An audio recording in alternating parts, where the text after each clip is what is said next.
Hello everyone, you are listening to YoRadio.com with DJ Sakara and DJ Viceroy as we are about to interview the Spawners Inc. Guild of Baja. Some of you were with us last week and we did the interview of the LNR Guild and from Atlantic, and this week we're moving on to Baja.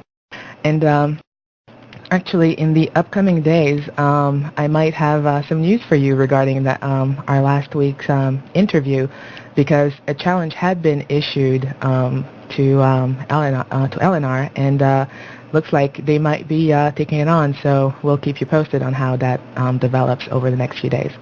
So right now, I have 3 of the members of the Spawners Inc. Guild, which also happens to be the largest guild in all of Ultima Online.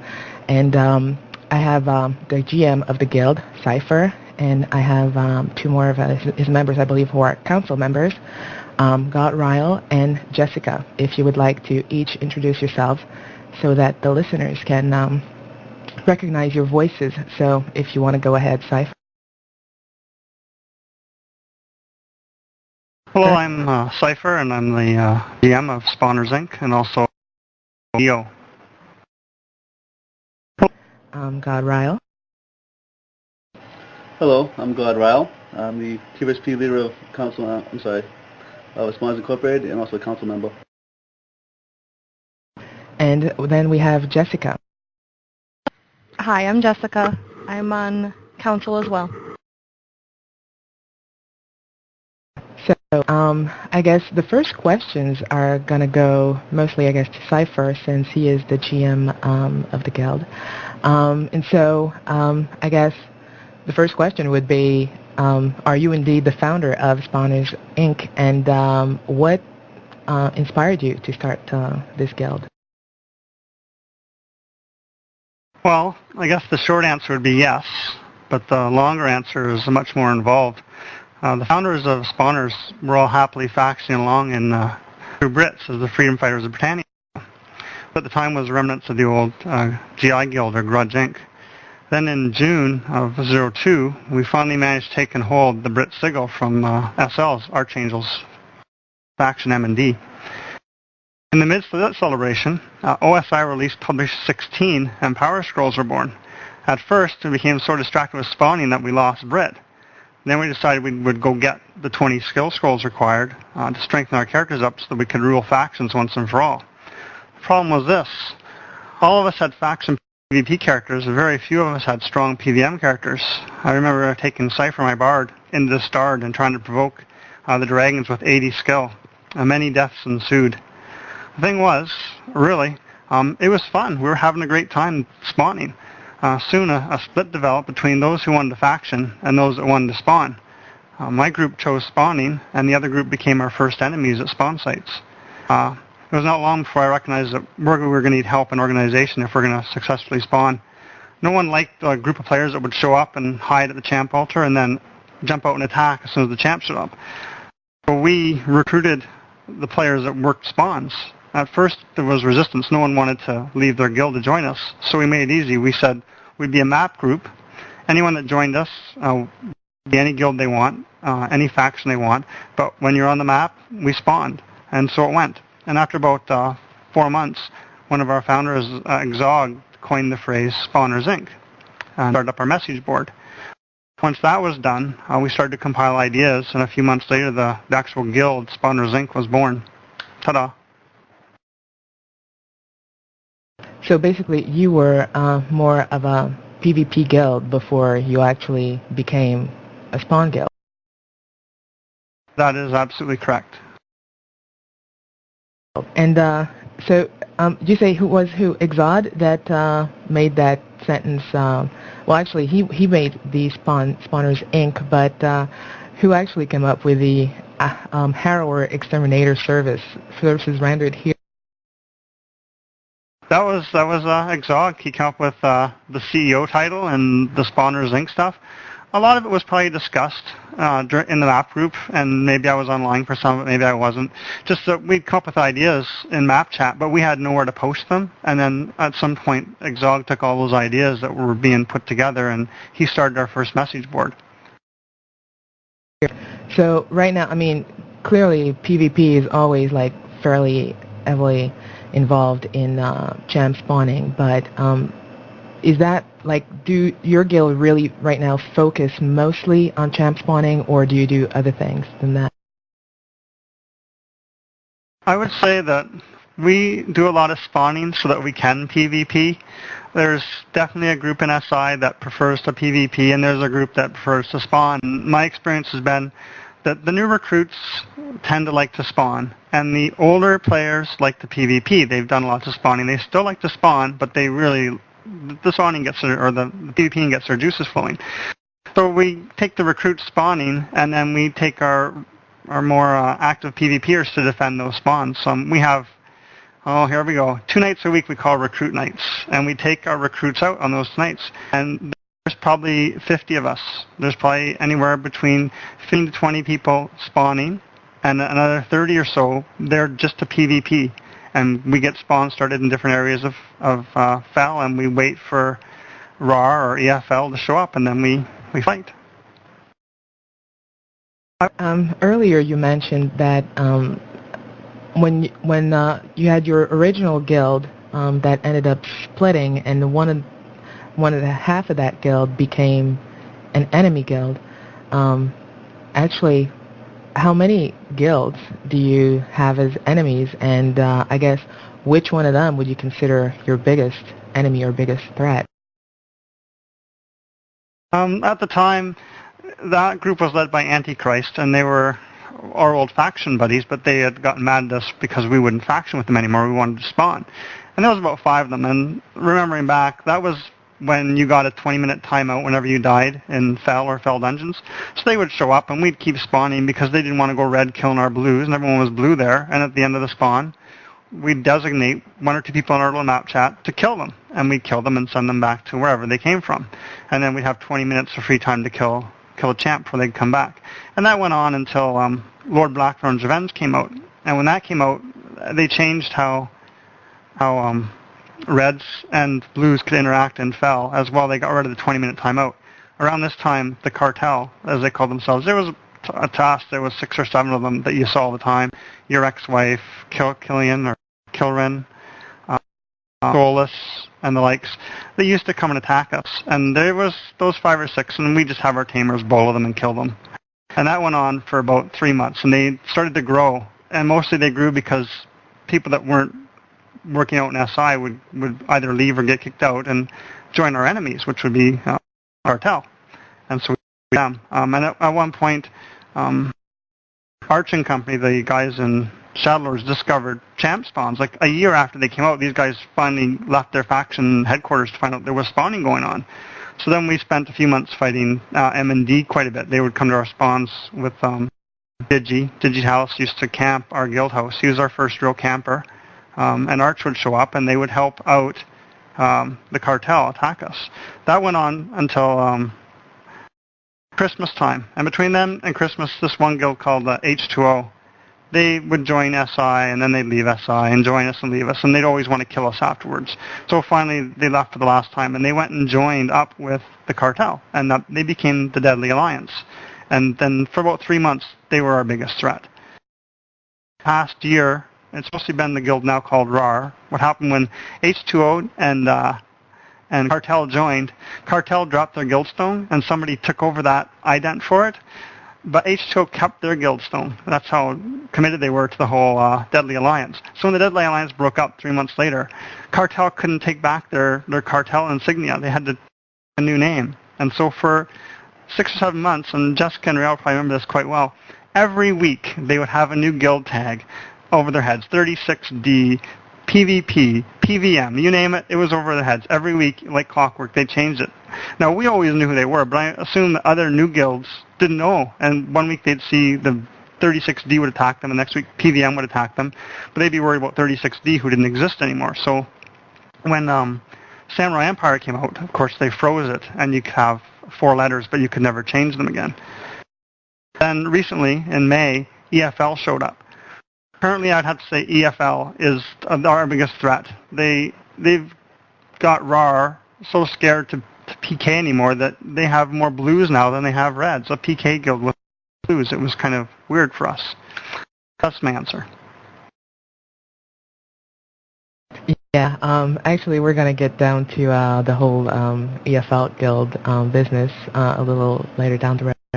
Also, Gotrail and Jessica, if you want to comment, don't forget you can just like wave to me, and I will let you give your 2 cents about all that's going on.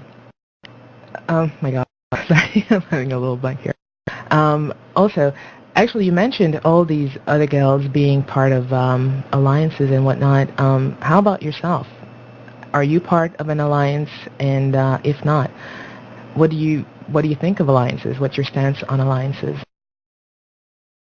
Well, when the cartel was off killing everybody, of course we allied with. We had MIS was our first major ally, and they're with ES, the Emerald Sashes. And CNS is another guild. Those three guilds and BS2, the Japanese guild, formed what became known as, Jessica's going to tell. Jessica, step in. They formed what was called BAF. They called it the Baja Alliance Federation. And they had their little group and they had their meetings, and we allied to their group. Then when BS left the Baja, or the BAF, they wanted to ally with us.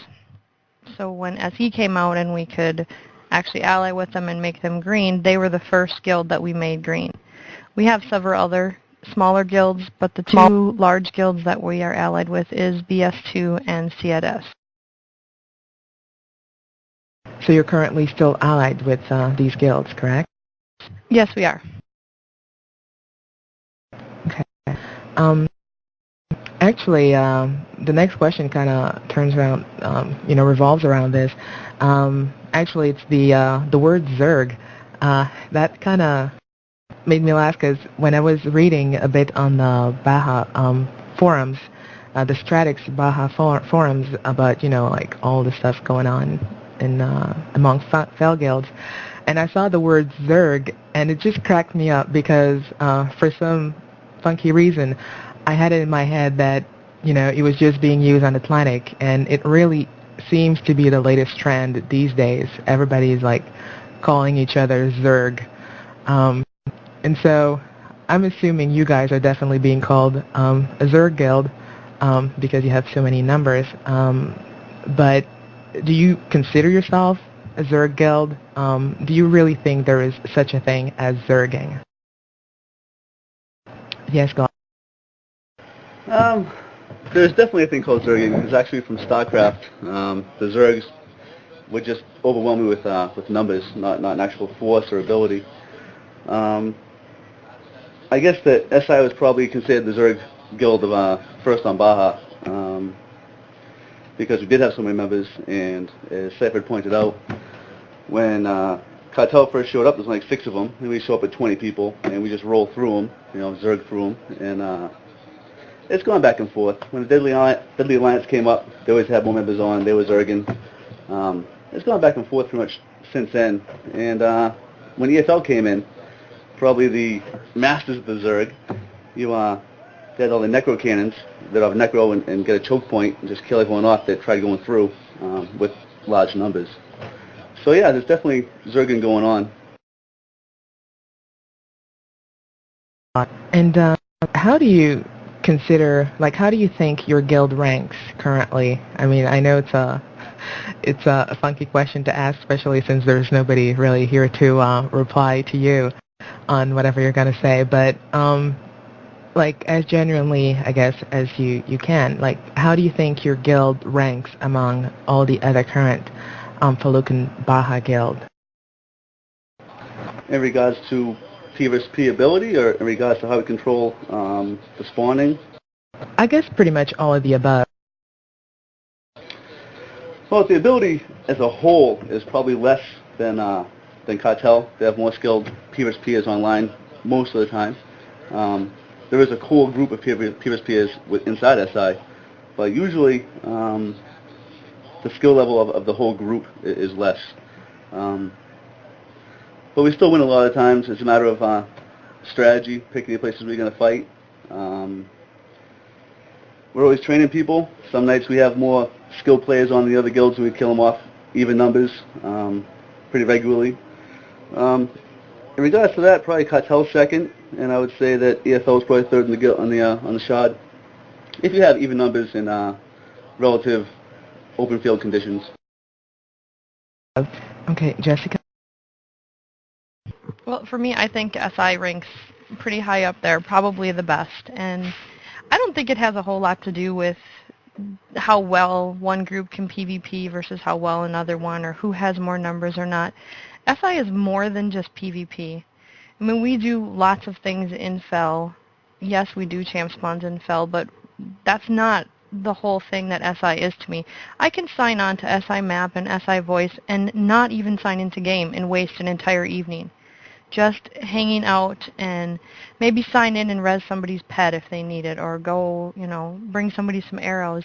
I don't think that it's all just the PvP. I think that to some people in the guild, that's what they like to do. That's what they want to do in the game, and they do it awesome. Like Ryle said, there's a core group of PvPers, and there are those that go out and, PvP every night, even though they're learning and don't have a whole lot of clue like what they're doing. But as far as SI, I think it's probably the best guild on Baja, and it's because that we are a group of friends, and to me, it's more than that. I mean, they're like family, most of these people are.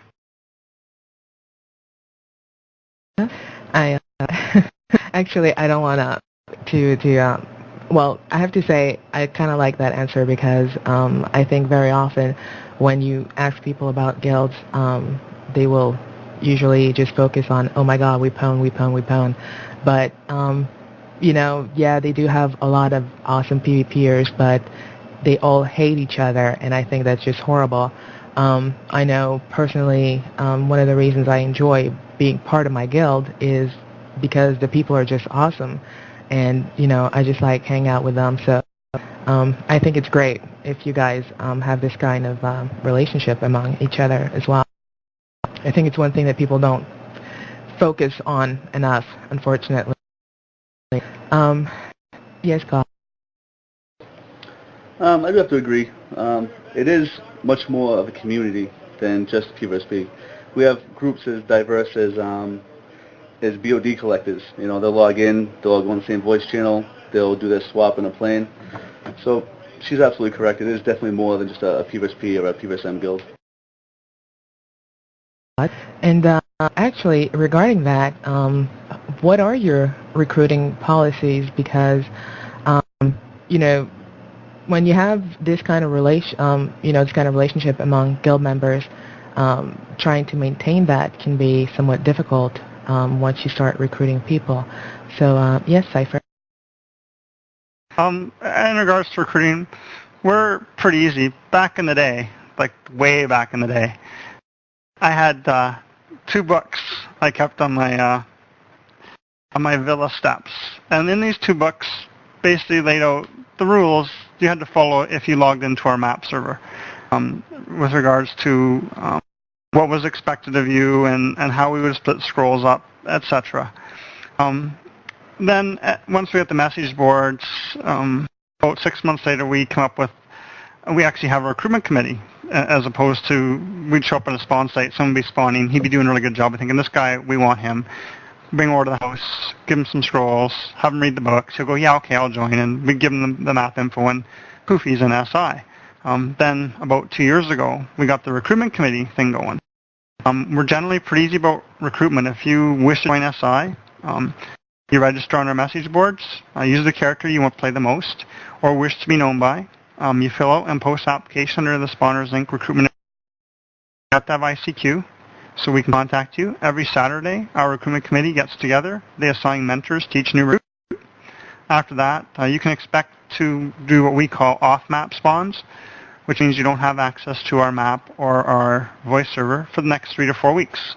The mentor works with them, answers their questions about SI, shows them how we spawn, and we have at least 2 activities a week for them to be involved in, and any other time they can get their mentor to take them spawning, they can go as well. During this time, we don't really care how strong their characters are, how powerful or how great a PvPer they are. We're trying to find out, is this a good person? Is this the kind of person we want to have in SI? Or are they just out for themselves? They just care about themselves. So that's what we're looking to find out during this recruitment phase. And at the end of that, if the recruitment committee gives them a thumbs up, they're put in SI as probationary recruit, and they're given message board access as well as access to our map. Question about that. Well, actually, there's 2 questions. First one would be, what the heck is the map? Because you said that quite a few times, and I'm like, what is it? It's the UO Automap. If you go to uoautomap.uoam.net, it's Bilecky or let me find his name here.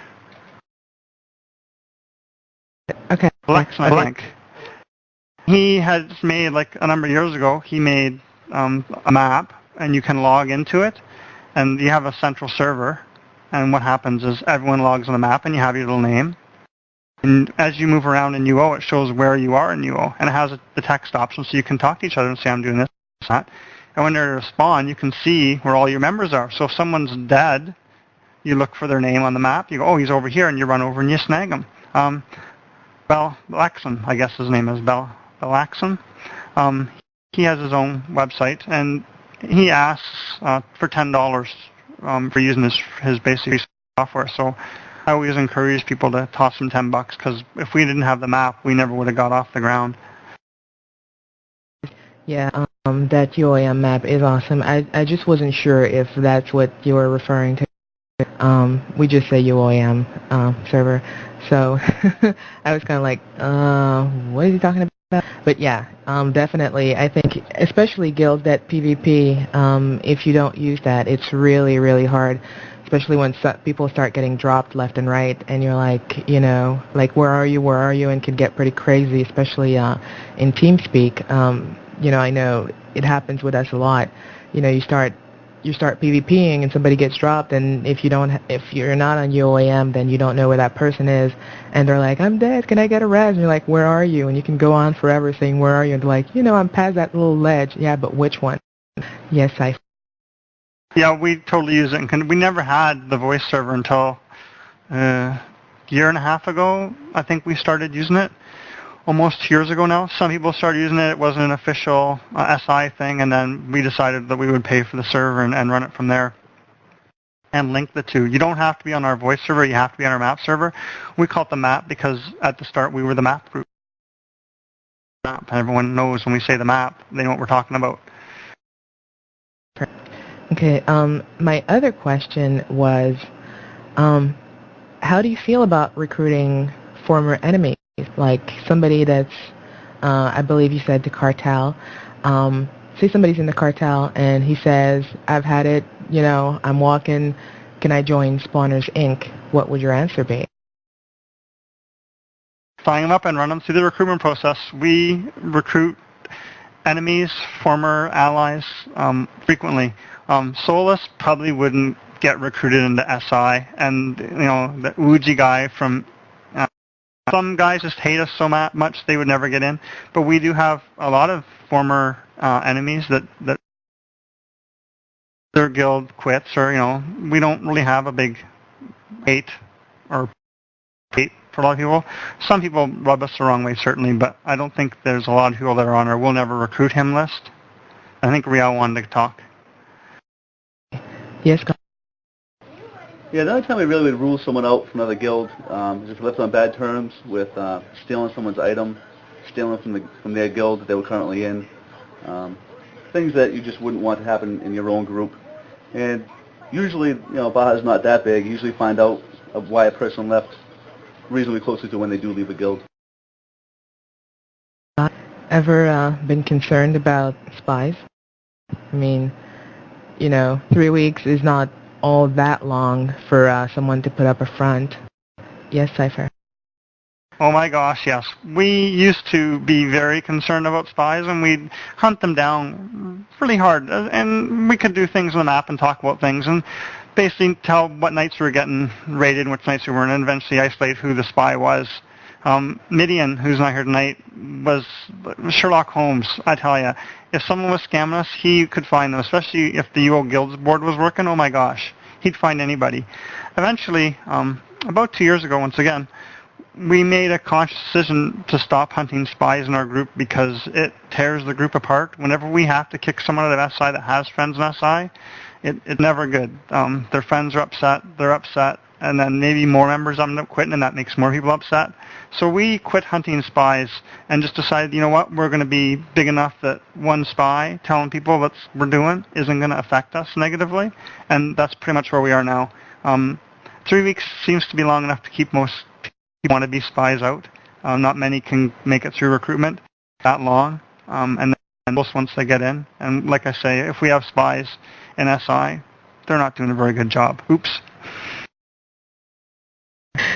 Okay, fair enough. Actually, there is one question I've been wondering about. What is your stance with other guilds? I mean, you do have a number of enemy guilds, but let's say tomorrow I decide to move to Baja and start my own spawn guild. Should I fear Spawners Inc.? Like, should I expect to be raided the minute I start spawning? Yes, SI does not raid neutral guilds, and any guild is neutral to us that is not our enemy. So RAR is an enemy, and any guild that's related to a RAR, like RAR used to have a spawning guild, and they go, we're not RAR. Yeah, you are, and we kill them. But this, the BAF Federation, for instance, we just recently ended our alliance with them, not because we're mad or hate them, but because they have an alliance themselves, and we can never be green to them, and we decided if we can't be green to you, and we can't talk to an alliance chat, then it's no sense being allies, because helping each other out is deadly, because we have reds, they have reds, we have greens, they have greens, not green to us, so we end up killing each other by mistake. So we've ended our BAF alliance, but we're neutral to them. If they're spawning and they need help, we'll go help them. If they're spawning, we would never raid them, and we would never raid any neutral guild. And that's pretty much how we've handled things since the get-go. Bell's up, I believe. Yes, God. I just wanted to say that a neutral guild to us is one that does not interfere with our activities in Fel, or even in Tram if they were like leading monsters all the time. And we'd like to know the guild. If we saw them in Fel, we may attack them. So neutral would be just someone who doesn't come attack our spawns. If they find us spawn, we'll go leave us alone. That's all. I'm actually surprised. I expected you to be a raiding guild, so this one is like oh my god. I think I remember reading that, was it the cartel? No, I think it was RAR that basically their guild says that they kill everything and anything that's basically not wearing their own tag. So for some reason I had it in my head that you guys were also raiders. Yes, Cypher. RAR and Cartel, same guys. They couldn't be Cartel anymore because they didn't get their tag back, so they ended with RAR when EOSE came out. There are a number of guilds that we'll see spawning, and somebody says, oh, so-and-so spawning. And what we'll do, honestly, is we'll watch them if we can, and if someone raids them, we will go and intercept the raid and help them finish the spawn. Frequently, you'll see SIs standing around the altar, making sure everybody's dead that should be dead, make sure all the spawners that are alive should be alive, and let those guys attack the champ and get the scrolls and get out of there. And that's generally what we do. We're kind of like good guys on Fel. This is funny. I'm kind of getting flashbacks. Just a reminder to the people that are just joining us now. We are doing an interview with the Spawners Inc. Guild of Baja. Yes, I think, God, you wanted to say something? Yeah, I just want to state that there have been times in the SI history that we have had members that want to go PK in general. But when we started out, our whole motto was we just want to be left alone, let us spawn, don't bother us, we won't bother you guys. And we've pretty much kept the attitude, at first just kind of in general, and then part of the rules of SI was stated that you couldn't just go attack random people that were out spawning or hunting in Fel. Well, how do you actually deal with these members? Because My own guild is in many ways similar to what you guys have been describing, and I know that one of the things that had made it, especially in our earlier days, it had been very difficult for us to hold on to our better PvPers because they want blood. They just want to go out and kill everything that moves, and that's not wearing our own tag. And so, keeping them in check is really difficult because at the same time you're like, well, I don't want to cramp this play style, but at the same time, we do have certain rules. And so how do you deal with that? Yes, Cypher. Well, as you say, good members because they can't do what they want to do. We have created what we call a war zone, and we call you a war zone. And you, if you want to kill whoever you kill, go ahead. You cannot kill allies, so if they're green to you, don't be attacking them. That's where our problem with the Bath Federation came in, because they're there without tag, we're there without tag, and next thing you know, you killed an ally, and then we hear about it for the next 3 weeks. So that's one of the reasons that we've dissolved ourselves of anyone that's not green, because we need to have a war zone for the guys who just want blood to go fight, and that's one of them. And at times we've had Buck's Den was a war zone, but something happened when they let Reds go to any city to bank that took Buck's Den out of the whole PvP. I'll let Riel finish answering this. And of course we have rules against attacking them, we have fines, and we have kicked people. Yes, Scott. For the most part, we've definitely had issues with that. People definitely want to go and raid and have fun, because it happens to us, and it's nice to be on the attacking end sometimes instead of receiving. But usually, if you find members that really want to go out and they really want to have, start fighting, all you have to do is go to a spawn site. If you have 4 people, just go 4 people. You're definitely going to get raided by somebody. They'll show up, you'll have fun. You just want to channel their aggressive behavior more towards something that's better for the guild than what they're trying to do. Just go attack neutral people. Yeah, the only downside, I guess, with this is, because we had tried something like that at some point, problem is, when you go with only a handful of those more like bloodthirsty people, and they get massively raided, and it's basically not a fight, it's just like all-out gank, and you take a dirt nap after like 4 seconds, you're like, okay, that was not fun. But I mean, right now it's a lot better because you end up having so many enemies that there's always an enemy to raid, without having to look for the innocent people. But yeah, it can be challenging at times. Yes, go. Well, unfortunately, that's when the God Zone comes in. If you get 20 people raiding your floor, just go to the God Zone. You can still have fun there. That's not as much fun for the most part, but you can still have a fight that isn't just totally zerged. If you go to the God Zone, you just pick, say, 2 or 3 people, you flag on those people, and just fight it out. Okay, and speaking of fighting, and I guess I'm gonna go back to a guild that you had mentioned earlier, and it's EFL. How do you guys feel about basically X-sharding guilds, and how do you feel about EFL among others? Yes, go. I think that X-sharding guilds are great. I think it's spectacular. One, it gives EA money so they can start to make changes to make people play more. They bring excitement to the shard. To be honest with you, when EFL first started coming, a lot of the guilds in Baja were like, geez, we may have to actually ally, even though we fight amongst ourselves a lot, and just kill these people if they're going to be that powerful, which everyone did believe it at first, because they're posting on the boards always show wins, and of course you want to say good about your own guild, right? And now that they're here, really, there's really just a big three-way battle, which we don't usually have. It's usually just us and our allies with Cartel and whoever their current allies are, IA or whoever they have, H2O. And really, it's been a lot of fun. You have a third large force. It's kind of cool to have kind of a somewhat different time than the other 2 guilds have had. And when everyone mixes in at once, it's probably the funnest PvP we've had in a year and a half on Baja. Yes, I. Just don't get stuck in the middle. The middle guild loses. You got to be on the one side, the other side, the guild in the middle, crushed because you hit from both sides, obviously.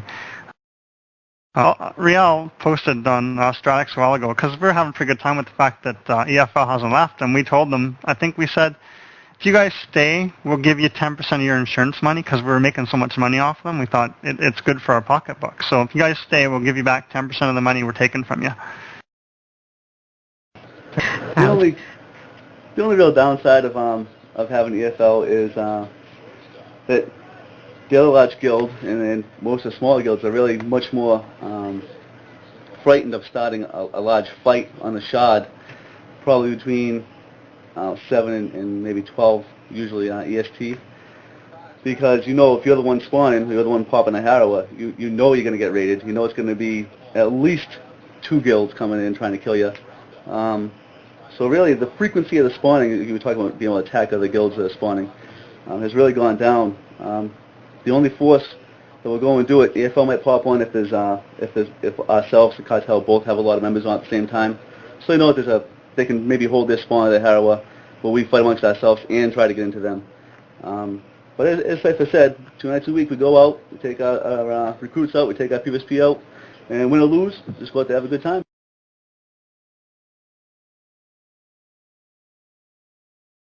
Yes, I've heard.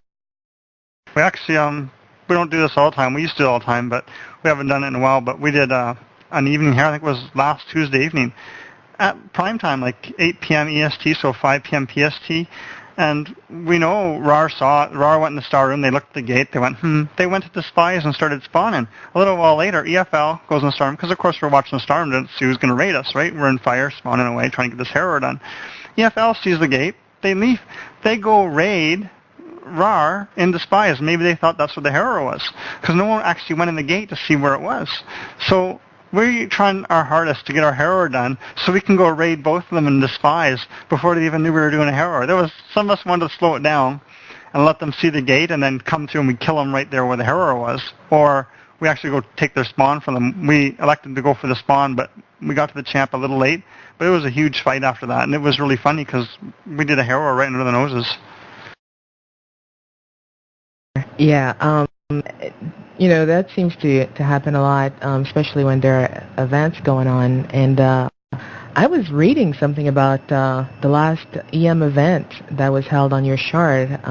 It seemed to have been in a cave or something. There was a strange building or something. And my understanding is that one of your enemy guilds, I actually think it was EFL, got in there first, and basically, because of the layout of the location, it was really easy to defend, and they basically kept everyone out of there. Yes, Scott?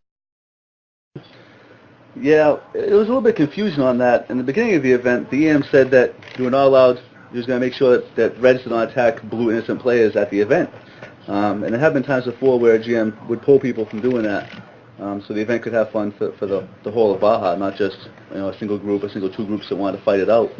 And apparently that, so a lot of people brought like their tamers or their blue players, and then all of a sudden the Reds started attacking the blues, and the EM never did anything about it, which was kind of a bummer. It's nice to have fell-based fights, fell-based EM events.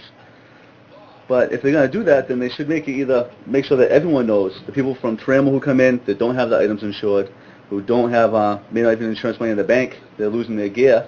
And for the players that are in Fell that know to come on my fighting character, we'll come fight it out, we'll see who wins, and have a good time.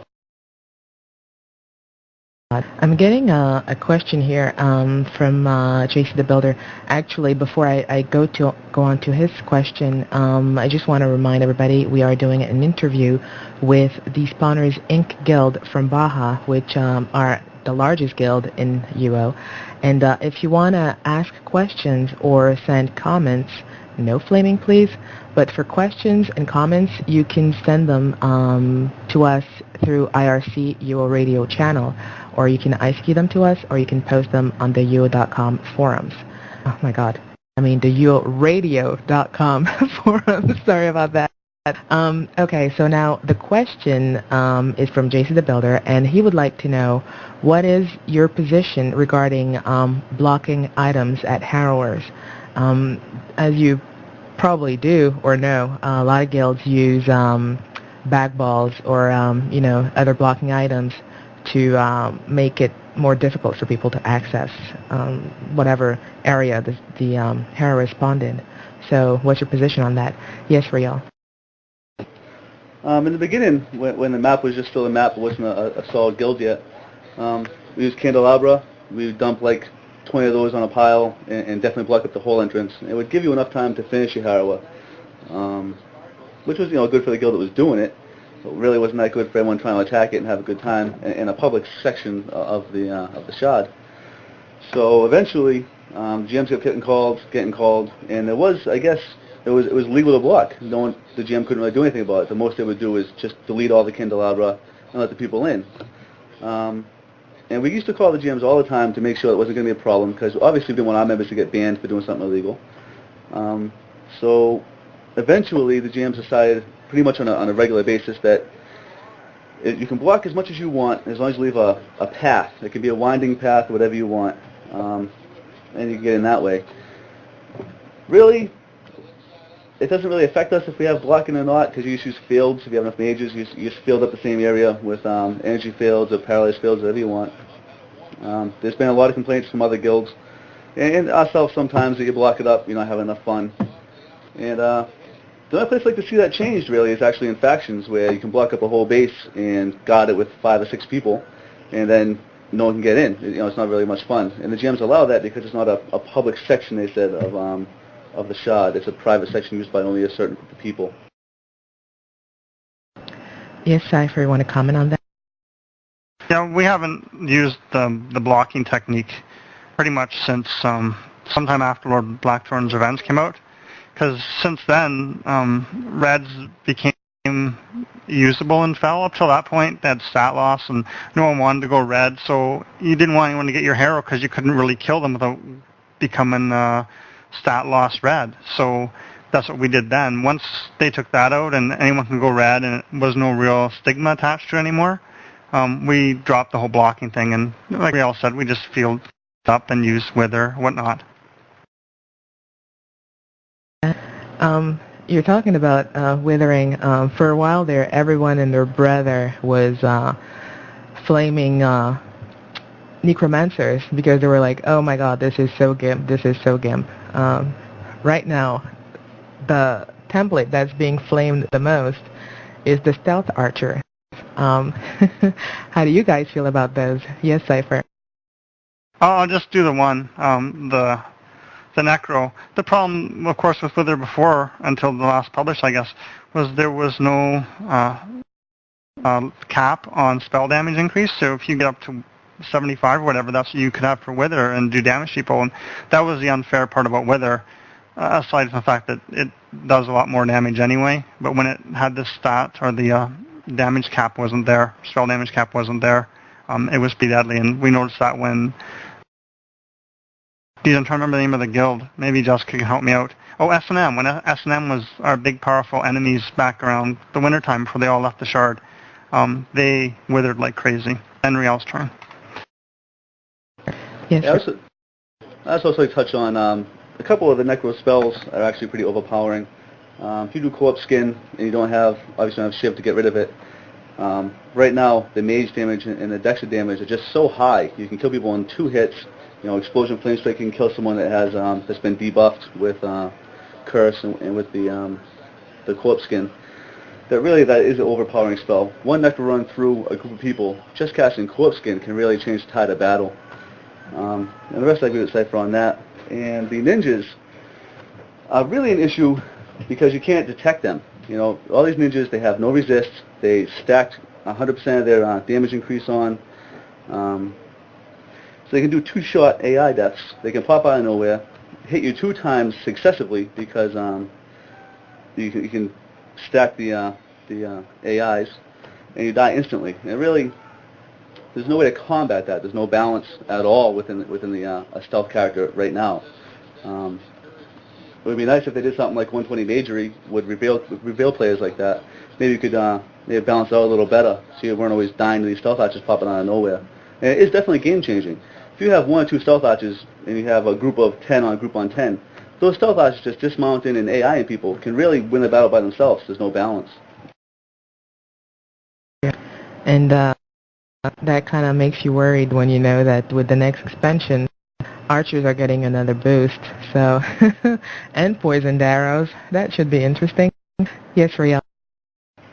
Well, there was always a reason that archers had a slower swing rate, and also had a, they lost their arrows. They couldn't do poison because they can do just massive damage. For 8 years now, archers have always been slightly debuffed like that, and there's a reason. It'd be nice if the people that are planning the game, the programmers, the development team, it'd be nice if they played a little more on the Felicia rule set as P versus peers, which they really don't. They've even stayed on strikes a couple of times that no, we don't play and fell as P versus peers. If we do, it's just very limited. And unfortunately, what they're doing is they're taking the feedback on Stratix, which I've played for 7 years, and I've posted on Stratix maybe 43 times, and most of that recently, because people are figuring out that if you post on the Stratix forum, and you get enough people to post with you, you can actually get a change done, even though it doesn't make sense to the whole P versus P arena.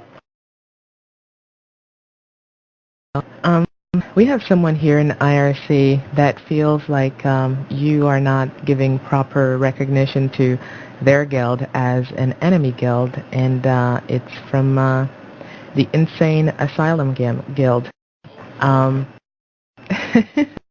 I see you two are eager to respond to that. I guess, Riel, since you waved me first. I would like to say that the Insane Asylum Guild, I did mention earlier, as you recall, as they were allied with Cartel for a short time. They are not a large enough force by themselves to be recognized as a serious threat unless you don't have a lot of people online at the time. And I didn't mention them as a standalone guild, even though I guess they are at this point. For the most part, they were going on with FL for a little while, just basically attacking one side of a spawn or attacking first and have AFL come in a little bit afterwards. And they were allied with Cartel for a while, I guess. It's actually part of Cartel, and some people got split off. They kicked some people out or something. They started up IA. And they were strictly allies for a little bit, and then they would just help each other out. If they found SI spawning or another guild spawn they couldn't take over by themselves, they would call them in to come help them. But really, they can be problematic, but it is the larger guilds in the shot that you were asking about, you would definitely mention just Cartel and probably EFL and ourselves for the larger guilds. Okay, Cypher? How to be nice about this? Well, I was going to say Insane Asylum kind of speaks for itself as to why they weren't mentioned, but actually the Insane Asylum, about 3 years ago now, I guess. 2 years ago, it's probably better, 2 years ago. A bunch of them were in SI. What happened is we had first started out, as I said, the faction group, and one of the other faction groups that were in TB was H2O, and they joined our map group in the first fall. And they get mad because we weren't PvPing, we were PVM, and then for whatever reason, one day they got mad at us and decided to start attacking us while they were on the map even. So we had to quickly change the password, boot them all off, blah, blah, blah. And then we had a big fight with H2O. Well, then, by Christmas time, H2O evaporated, as they tend to do every once in a while. And they didn't really reappear again until the spring, when one of the members asked to join us. And we're like, well, they've been gone for 6 months. What the heck? We'll let them in. We let them in. Next thing we have 5 H2Os back in our group. Next thing you know, they all get mad at us and they hop out again. And they reform H2O. It regrows from this little group. This little group slowly grows as the fall continues on, and they ally with Cartel, and they formed the group I told you about before, Deadly Alliance. Well, when Deadly Alliance crapped out on them, the guy that was running H2O took all the stuff and went home, took his ball and went home, I guess, and the Cartel kicked out all the H2 guys they didn't like, which is the IA guys. And that's where Insane Asylum came from. They were the original regroup of the H2O guys, and then left or were kicked out of Cartel, depending on whose story you listen to. And they're kind of around, and yeah, we see them once in a while, and we tend to find that they will attack us before they'll attack Cartel. So, yeah, I guess in that regards, they're, to us, allies of the Cartel, so we just fill them in with Cartel. And they'll probably deny their allies with Cartel, and it's hard to tell any given day. Well, right now, this person, Franconis, seems to be saying, well, You're right. I'm actually getting kind of mixed messages from him. On one end, he seems to be saying that they are the cartel's PvPers. They're Reds. But then on the other end, he says we take spawns from SI and cartel. So I'm a little confused there. Yes, Rial. Just to clarify, as far as I know, the members of the guilds I speak with, they are not allied through the guild alliance, so they're not like green to each other or non-attackable through fields. But they most definitely will attack a spawner incorporated person before they will attack each other. The same thing goes with IA and FL. If they're both on the same screen, we get targeted first. You know, it's not a big deal, but there's a unspoken alliance there where they will leave each other alone to kill off SI, or if there's like cartel and EFL and IA on the screen, they may just stop and kill just one guild off real quick before they start fighting themselves. I actually tend to agree with that, and yeah, I just asked him, and he's telling me that they are definitely against the cartel. But actually, I'm looking, if I compare to our own situation on Atlantic, I basically agree with that. If there's two guilds that, if there's two of my enemy guilds present, I would focus on the bigger threat first, take them out, and then focus on the lesser threat rather than trying to fight two battles at the same time. I think it's just like the smarter way to go about it, unless you have like insane numbers on your side and you can take on both at the same time. Otherwise, I think it's easier to just have like somewhat of a temporary truce kind of thing while you wipe out one, and then all bets are off to take out the other half. But that's just the way I see it. Yes, Cypher. We never get that option. We're always the guys that are attacking. We know, okay, let's kill these guys first. No, we pretty much tend to be the guys stuck in the middle trying to defend off from both sides. And away we go. Like, we've had nights, we've been doing the siege with our group, and we're guarding both entrances, and EFL will hit us from the back at the same time as Cartel hits us from the front. And, you know, there's, what's the word, coincidence? But we don't think so. We think that's got to be planned. It was too well timed. That's just our thought. Yeah, Franconis says that they attack RAR first. So I guess technically you guys would be the second ones to be targeted. But since you are the biggest guild, it would make sense that they would come after you first, because technically that would make you the biggest threat. Yes, Cypher. They think we're a bunch of PVMers. They know we're running around in LRC suits with no resistances and luck suits. Most of our guys, honestly, at a spawn, one or two hits and they're dead, because when they see a raiding party, they're not sure what to do, because they're new to PvP. When our PvPers show up, though, things change. But if they're saying that they attack us first because we're a threat, when they're at our spawn site, they know that our guys are generally the easy kill because we're playing on our PVMers, which means 400 of our points are designed to kill monsters versus 700 of their points are designed to kill players. So you can look at it that way, right? Yeah, that does make a difference. And we had that problem too, and I mean we still do in a way, because like your guild, we do encourage Trammies to actually venture into Fel and to try out spawning and everything, and PvP skills are not a requirement, but at the same time, you know, training these people towards, you know, being able to defend themselves is also very important. But you know, it kind of cracks me up because here Franconis is like saying that you guys are basically a Trammy guild. I think it's cool. I know I shouldn't be taking position or anything, but I think it's cool that there is a guild out there that, you know, isn't elitist, basically, and not saying the only people that can spawn are people that are good PvPers. You know, that kind of sucks. It's nice to know that there is an environment for people that are not as PvP oriented that can actually get a chance to venture and Fel and get some of those spawns done. Yes, Rio. I would have to agree 100%. It can be sometimes very frustrating to have people who have spent most of the time in the Tremor rule set, and you do have to train them. You do have to take them aside and show them what kind of suit they're supposed to have, what kind of skills they need. But honestly, those players turn out to be the most the most honest, and they have the most, what's the word I'm looking for? They do anything for SI. They would help out SI. They're very loyal. There you go, the loyalty, thank you. They're very loyal, and they turn out to be some very strong PVSPers.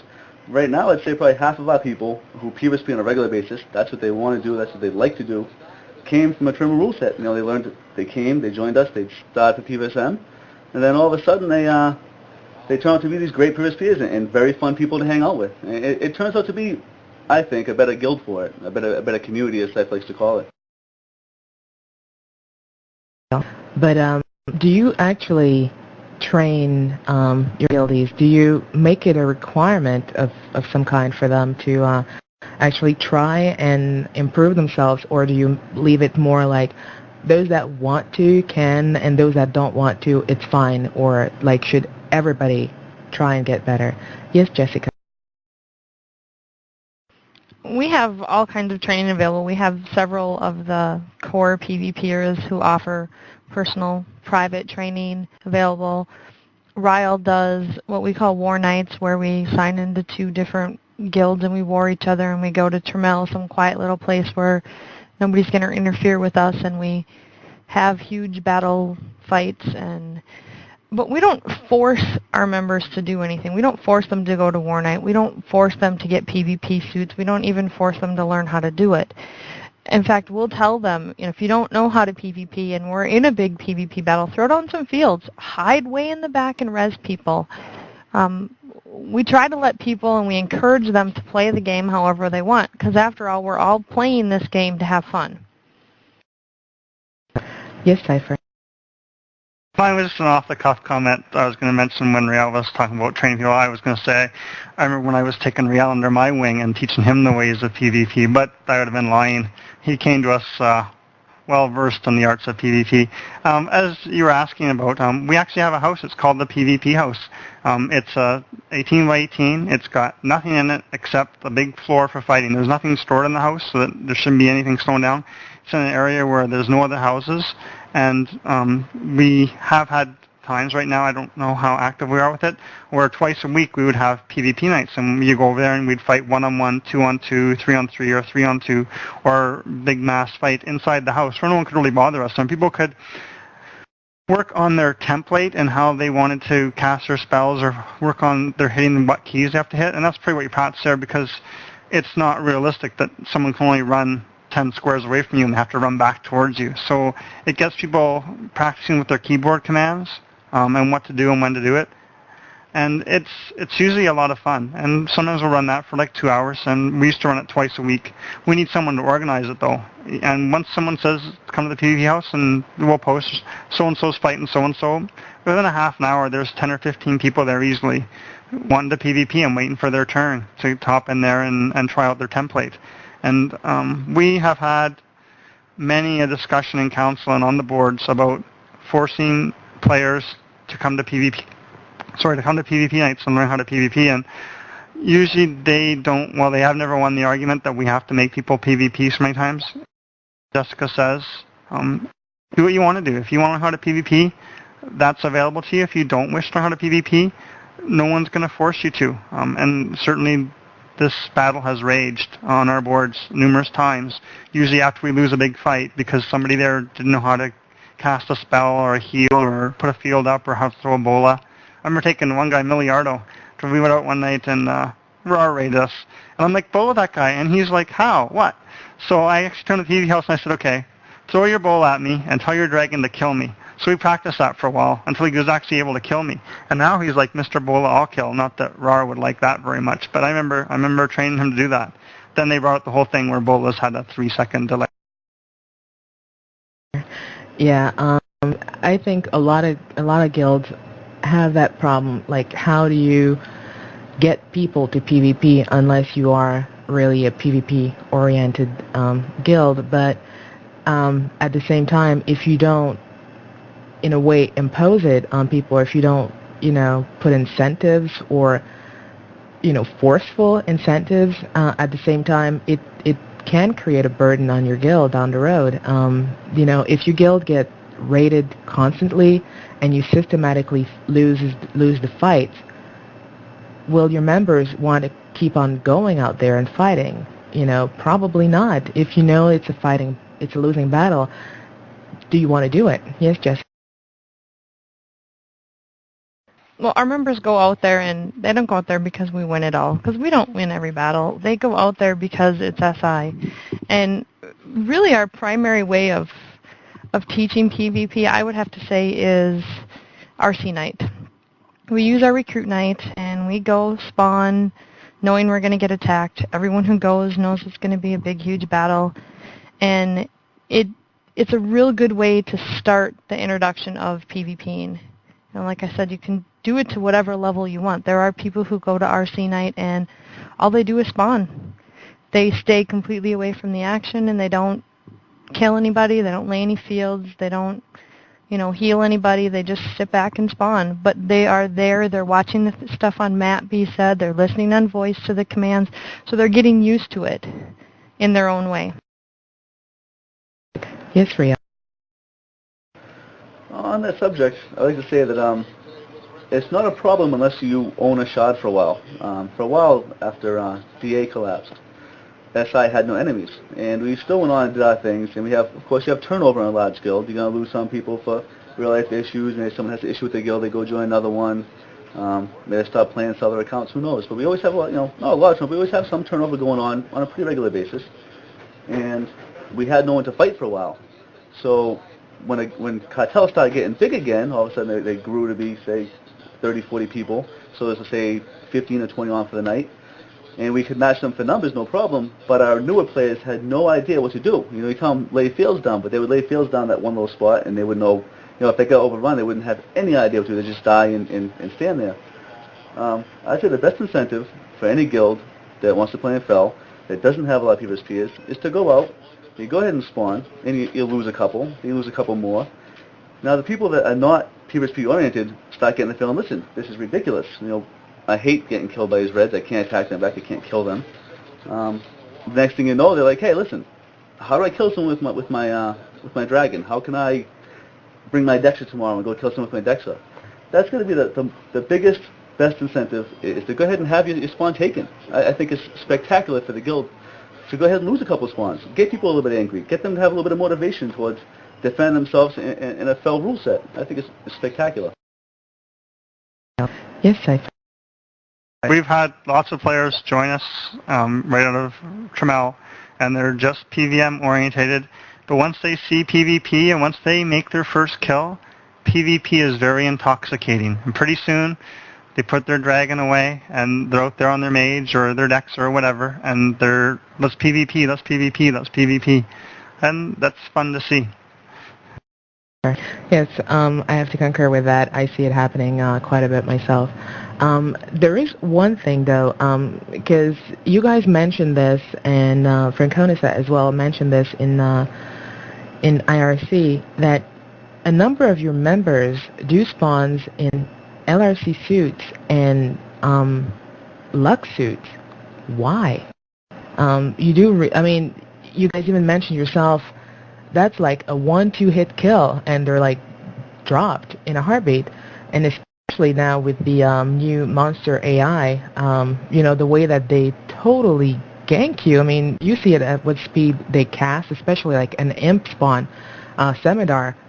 You don't even have time to like get in the screen with them that they already flame strike you to death. So, we don't allow our members to spawn in LRC suit unless it's got resists on it.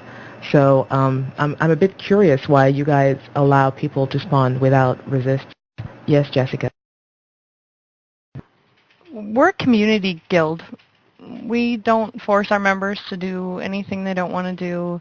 If they want to go out and they want to spawn in their LRC suit, because when they die, and maybe they die a lot, and they get rezzed, they don't need their regs that the monster just looted. They don't need to require on their guildmates to bring them extra regs. They want to be self-sufficient, and even if that means they die 6 times in a spawn, that's fine. There's a couple members in this guild who have very low LRC resist suits that they take out in their spawn, and you know what, I would go out and spawn with them any day of the week and res them 6 times if need be, because they are really cool people. Yes, Cypher. And as Riel was typing to me, you get better items with high luck. And usually it's the newer guys that show up, and we have to remember that not everyone gets to play UO 24/7 like some people in this room might do sometimes. And they just don't, financially, they can't afford the big suits. So what SI does, as you spawn with us, you earn what we call membership credits, and we value them at 100,000 gold pieces each. And we try and have at least one auction a month where we burn off 6 or more LRC kits, or sorry, six or more barb kits, and we auction them off. And we have the cap, like pretty much no matter how good the item is, we cap it at 1 million. And then if 10 people wanted 1 million, we roll for it, and the guy that gets a high roll gets the item. And that way we try to get our members better suits that can't really afford them, that they can use membership credits. 10 membership credits is 1 million gold to SI. So you can take your 10 membership credits and buy yourself a really good luck piece that has LRC on it and high resists. Well, that's what we try and do to help them out. We don't force anybody to wear things. But I will tell you that if someone shows up in their suit, as pre-mentioned, and they die, there's a good chance they'll log that character right there, hop on their other account with their PvPer decked out, come back and start killing whoever raided us. That's generally what the guys do that have that character, is they'll log off and come back. And I'll leave this to Riel. Yes, Riel. I would just like to also say that it may sound a little bad, but the truth is, if you have a player who is from a Tremor rule set, and they come in a suit that has resist, so now they're taking a couple of hits, someone has to stop and heal them. You know, you want to make sure that you have good anti-healing. We always preach it in our guild. It's better for the previous peers in a fight that if that person is not going to contribute to the fight, it's better for them to die, honestly. That way we're not having to heal them. You know that person is not asking for a res. They don't want to be res. They're not going to go there and fight the people. If you have two people that die or stay alive too long and they're looking for heals, you're trying to heal them, it can really interfere with keeping a spawn site from your enemies. And I don't want to sound too harsh on that. It's just the betterment of the guild at that point. Yes, I understand what you're saying, and that was basically where kind of my question was leading, is that people that are wearing really crappy suits end up being more of a burden on the guild than a support when you're actually getting raided, because they're dead all the time. So you waste all your mana and time rezzing them, healing and vising them, while you're getting raided. So very often while you're doing that, you're getting spanked on the other side by whoever, and so it can't be very like I said, burdening for the guild when you have them. So I can understand what you're saying about, they died, leave them dead kind of thing. But it is horrible when you think about it. Yes, I was going to say, I'm the one they're usually resin, and I'll leave this to Riel. I was just going to say that our members are pretty good about knowing their abilities on that particular character, or their PvC abilities in general. They'll tell you right in the map or right in the voice server, don't res me, I'm not going to contribute, it's fine that I died. If we take the spawn back over, then you can res me up and waste your mana. So they're not really worried about, luckily for the guild as a whole, they're not worried about dying that time or trying to get res back up or going to do more spawning, until the fight's handled to some mana. And if we do have people coming in that don't know how to fight, and they do want to bring LRC, even if it's not high resist, they're still good for fielding. If they do die again, they will say, don't res me unless you need me right now. So it works out pretty good for us. Yeah, well, it sounds like it does. I think it's actually cool that at least the people understand that, if you can't contribute, then, just like stand back and let the other people do it. And as long as, nobody gets upset or whatever over it, then, it's like more power to you guys. Yes, Jesse? Everyone contributes in their own way, whatever they're comfortable with. If they have a bad suit and they don't want to be rezzed, most of the time they'll go around and ghost to get us some more information. They'll find out where the enemy's rezzing, or, maybe where they're all gathering to get us, or they'll go check, the other entrance and see if there's more coming or something. I don't really think it matters what they're wearing or what they're doing. Everyone in our guild contributes in whatever way they can. Not everyone can spawn. There is a small core group of PvPers. That's it. I'm not in that group, but I go out there and I PvP. and I do everything I can. I res people when I can. I heal when I can. I kill people when I can. I have an LRC suit. Mine happens to be a high resist. Several of our other members do. Whether they can PvP or not, they still have high LRC resist suits. The suit doesn't matter. It's the people. That's what SI is about. We would rather go out and hang out and spawn with the members in our group and get raided and lose it and still have fun because we're with a group of friends. It doesn't matter whether we win or lose. Good way of looking at it. Yes, Ria. I would like to say that we're focusing very primarily on the PvP aspect of the guild. I would like to say that some members like myself, I have not done a lot of P vs M. I haven't gone and killed a lot of monsters. I don't log in my tamer very much. But when I do, I have found myself getting destroyed many times by the monsters, as you said, who have crazy AI. And sometimes you just don't know where to hunt for the item you're looking for, or where it's safe to go and hunt where you're not going to get ganked by 20 monsters at once. And a lot of times, they're more than willing to come show you how to go ahead and go in a trend-based rule set, kill the monsters you're looking to kill, or if they're too strong because you try killing yourself and you die 20 times, they'll come help you out. It definitely goes both ways. It's not just a pure PvP, listen, you guys can't help us PvP, get out of the guild, we don't want to talk to you. It definitely goes both ways. They help out when they can in their fields of expertise. We help out when we can in our fields of expertise, and it really meshes very well. And that is why the members consider it more of a community than, as you're saying, a regular guild. I've been playing for 7 years, all PvP. Every guild I've been in, that's all we did. We'd log in, we'd go find some fights. There's no fights, we'll go duel around, whatever we do, and then then log off for the night. And I have to say that this guild, for the first time, is found to be the most fun out of any guild I've been in. Because if I don't feel like PvP that night, say I don't feel like it.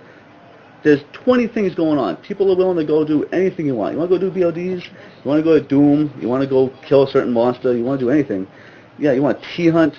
You can do anything you want, and everyone's willing to help you out. And it doesn't have to be focused on one, just one thing only. Unless there's, we do focus some nights, as I said, if it's RC night, you don't go do anything else with a large group. Other than that, it's just everyone having a good time. And actually, that's one. Actually, that leads us to our next question. That was actually comes from Viceroy. Because you're mentioning like all these things that you can do if you're not, in the mood to be spawning or PvPing or whatever. And that's mostly because you have so many people in your guild.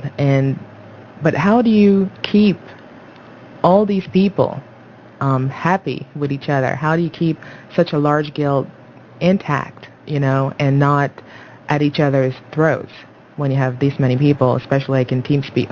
Well, I think you guys use Ventrilo, but, and Alliance Chat, because that's another thing I think Cypher had mentioned earlier, that one of your problems with a guild that you were once allied with was the fact that you could not be green to them, and therefore you didn't have the Alliance Chat. In our own alliance, the Alliance Chat was more detrimental than anything else, because some of the messages that go through there end up aggravating people more than anything else. So how do you keep the peace? Yes, Cypher. We have very strict rules about what you can and can't say, how you can treat other people, and that controls the aspect of how we help each other get along. And we obviously have different rooms, and there have been times where so-and-so doesn't like so-and-so, so tell them, don't be in the same room with them and don't talk with them on voice because you just irritate each other. Those times are rare.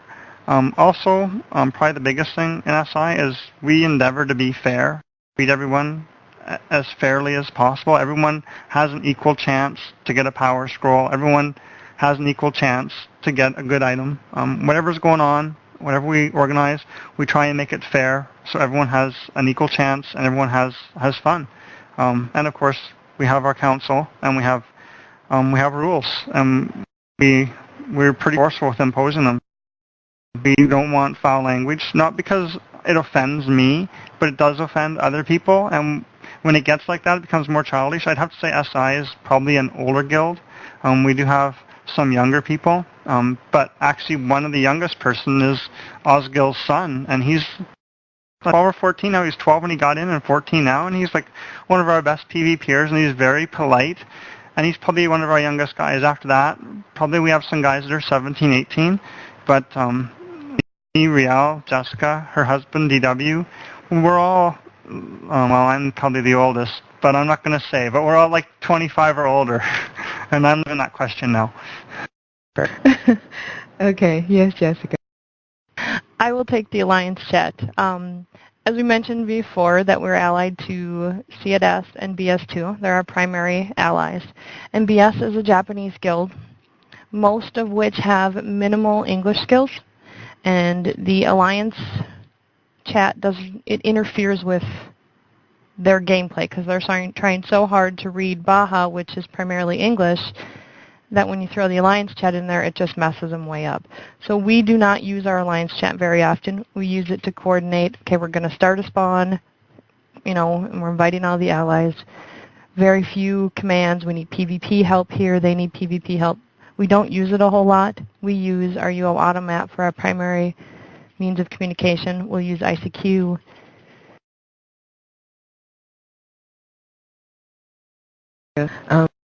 Yes, Ria. I'd also like to say that the group is big enough where if you don't get along with somebody, you can definitely avoid them and not interfere with their gameplay, and they don't have to interfere with your gameplay.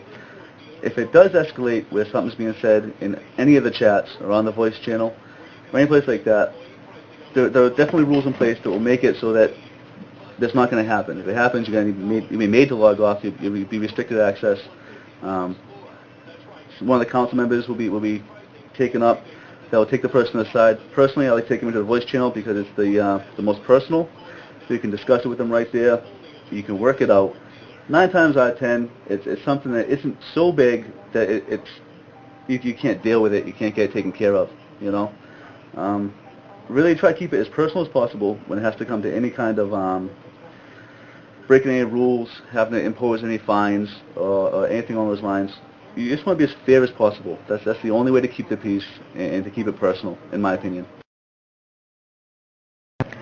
Yes, Cypher. I was bad. Stiletto is Ghost Raider's son, not Osgill's. And Ghost Raider and Osgill, they're brothers. We actually met them. We had a little meetup in Las Vegas in April. We tried to convince OSI to come, but they didn't come. Such is life. We're going to have another one in Atlantic City. Hopefully more SIs will make it. But the Las Vegas one was pretty good. What was the question again? The question was all about the, how do you keep the peace with all the big guilds and whatnot. I mean, all your members being in such a big guild and, keeping it clean in guild chat and in alliance chat, especially. I know one of our big thing is, it kind of sucks if you feel like you're policing, however you pronounce it. Sorry, my English kind of blows. But, it kind of sucks having to be, like, watching after people all the time. It's like, please keep the cuss words out. That seems to be more of a recurring problem with PvPers, less the PVMers. It's so funny how there seems to be a big difference there. PVMers seems to be less inclined to, the trash talking and the, using the F word, every other word, and, any other such thing. So at one point you're like, where do you draw the line? Where do you become the, the speech police, and where do you actually leave people alone and, just chill? Yes, Jessica.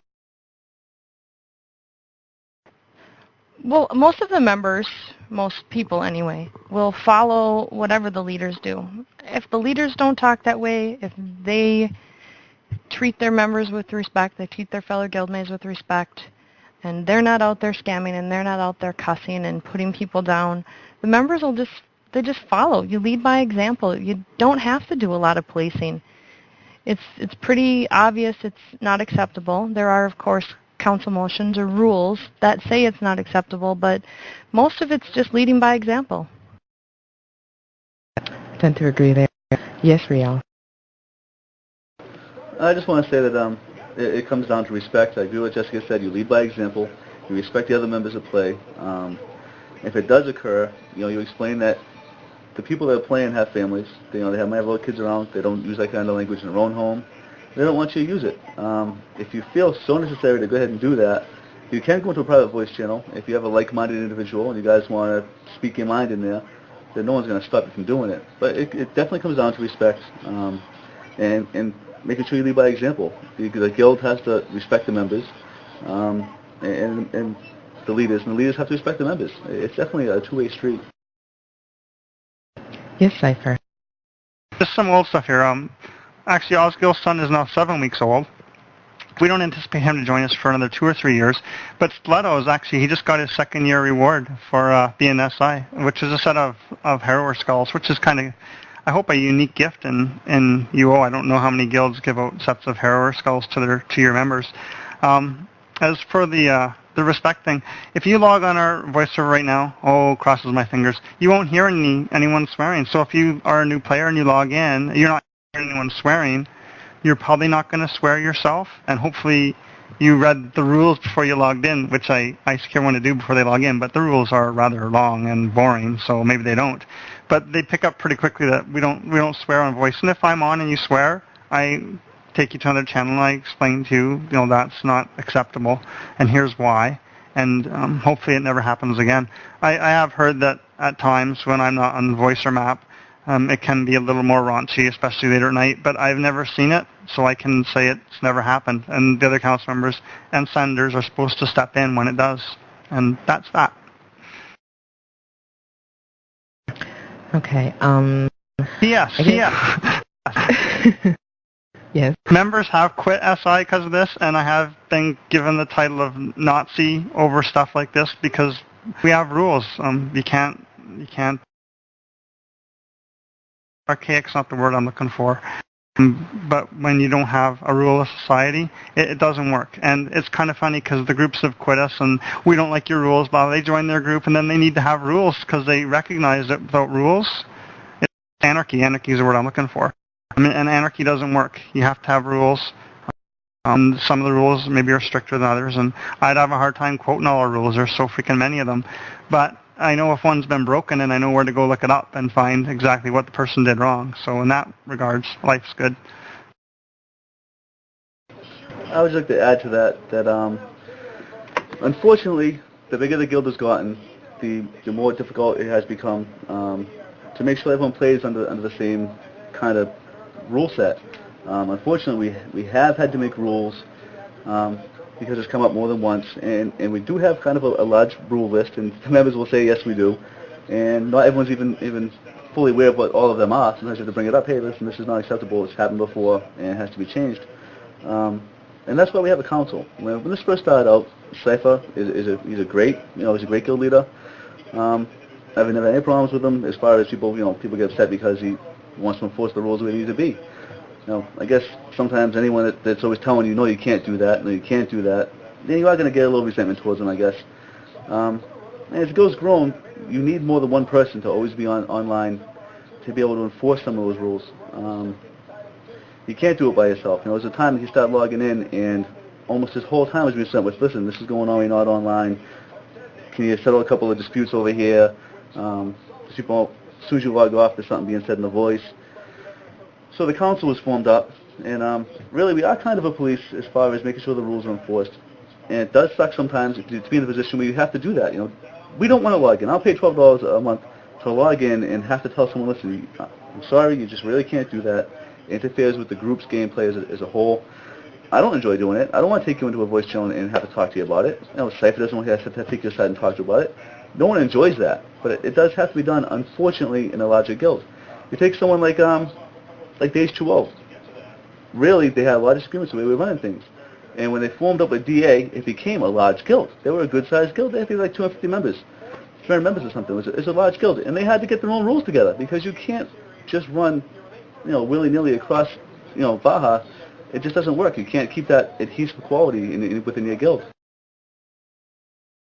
Yeah, I hear you. I sometimes get the same problem, and I have lost a few members because, lost more like booted a few members just because of their mouths. I think it's unacceptable as well, and especially when you have people with families with young children, and some of them listen to TeamSpeak on their speakers, and when you have their 4 or 5-year-old child, passing around, and all they hear is F this, F that, and mother F this, and blah, blah, blah. After a while, it's like, no. Yes, Ray. I couldn't agree more. That's probably the biggest reason why the voice, keeping everything clean, came about. I sort of lost train of thought because you said that, because I couldn't agree more with that statement. I do find that people say, listen, I pay my $12 a month, and I can do what I want in the game because I pay the money, I'm here to have fun, and I'm not going to do that rule. I don't care what you do, or what you say even. But my hope is, and I believe that everyone in the council and the guild's hopes is that when you join up with SI, that the benefits of sometimes having to curtail some of your behavior, maybe you can't just PK random people out in spawns. Maybe you can't swear like you want to in the voice channel. Maybe you have to have your tags on. Sometimes you don't want to have them on. Whatever the issue is, I would always like to hope that the benefits of being an SI, the people you get to hang around with in the game, the activities you get to do, I always hope that is good enough to make sure that everyone is willing to go ahead and curtail some of their own actions and maybe do something they don't really like to do all that much. Yep. And I just want to remind everybody that just joined us or that joined us in the past few minutes that we are doing an interview with the SI Guild, Spawners Inc. Guild of Baja. And if you want to ask them any questions or if you want to comment or whatever, you can do so through IRC, your radio channel. And you can also either ICQ me or post your questions, comments on the uoradio.com forums. Now, I'm actually going to move on to something a little different. I don't know if any of you have beta tested the Mundane Legacy upcoming expansion. But, as you guys mentioned, your guild does a bit of everything. You have a lot of players that originally come from Trammel or that are more PVM oriented. With all the new stuff coming out with the ML expansion, like the new quests, the new goodies, with every new expansion, seems like all they do is add new pixies and new pixel crack for people. The new skills, etc. Do you see this affecting your guild's activity, or rather your fel activity level once the expansion comes out? Yes, Cypher. Well, yeah, we get this. So we talk about this pretty much every time a new expansion comes out. I got to beta test Samurai Empire, so I've kind of skipped on this one because I kind of like to try a new game when it comes out fully ready rather than play with the partial one. I remember when Blackthorn's Revenge was coming out, and we were still a map group then, and there was some discussion like, are we even going to do this anymore when Blackthorn's Revenge comes out, and et cetera, et cetera. And we became even bigger and stronger when Blackthorn's Revenge came out because there was even more group activities to do, and the Reds started showing up, and SI stuff spawning was even more fun than it had been before. And I think every time something happens, like when Paragons came out, we group up and off to Trammel we go and we spawn Paragons because we're a spawning guild. We like to do group activities, and just because maybe something's going to happen that's going to take us to Trammel and we're not going to PvP as much, I don't think that will ultimately negatively affect us. I think because those guys at Riel will get his tamer and he'll want to go see what these new pixel crack things are as well. I had heard that there are going to be the new champ spawns. They're going to be mirrored in Fel as well. So I haven't actually gone to see that. It's just what I've been told. So I'm looking forward to that. The quest sounds like something that a group would do. So once again, it's good for SI because a group activity, which will go, let's go do this. I was never really excited about Doom. It's a good group activity, and we have a lot of guys that go there to do it. But I really wish Doom was in Fel. Actually, just to comment on what you said, the champ spawns will not be in Fel. As I recall, all the champ spawns are in Ilshanar only, but some of the Trammel dungeons, 6 of them total, are going to be mirrored in Fel. So, you will be able to do some of those on your Reds in Fel. Yes, Jessica? SI will adapt to whatever new expansion that comes out. We're not about what's available in the game or what can be done in the game, but it's just about we'll find a way to make whatever OSI throws at us work. there's enough of us to work out however we should do it and just find a way to play the game. We've done it for 3 years, and we'll just keep right on going it no matter what they throw at us. Yes, Riel. Well, there's a couple of things here. I'd like to touch on that with every new expansion that comes out, the P versus P is totally overbalanced towards the new characters. You know, when Necros came out, you could kill someone with 3 spells, tops, and just wipe them out before you could even move across the screen. Same thing when Ninjutsu came out, you could do the 70 hit point. They called it a bug eventually, but you could do 7 hit points. And that was intended. You could do 70 hit points on someone for 30 mana. It was out of control. But it would force you, if you wanted to go fight a group of people, if they had 3 freaking ninjas on them, you had 10 people on 10 people, they would just devastate you. It was horrifying. It got to the point where really we started posting on it kind of on Strax a little bit, and people were agreeing that, listen, we're not going to use them that much. We're just not going to use the ninjas. It's out of control.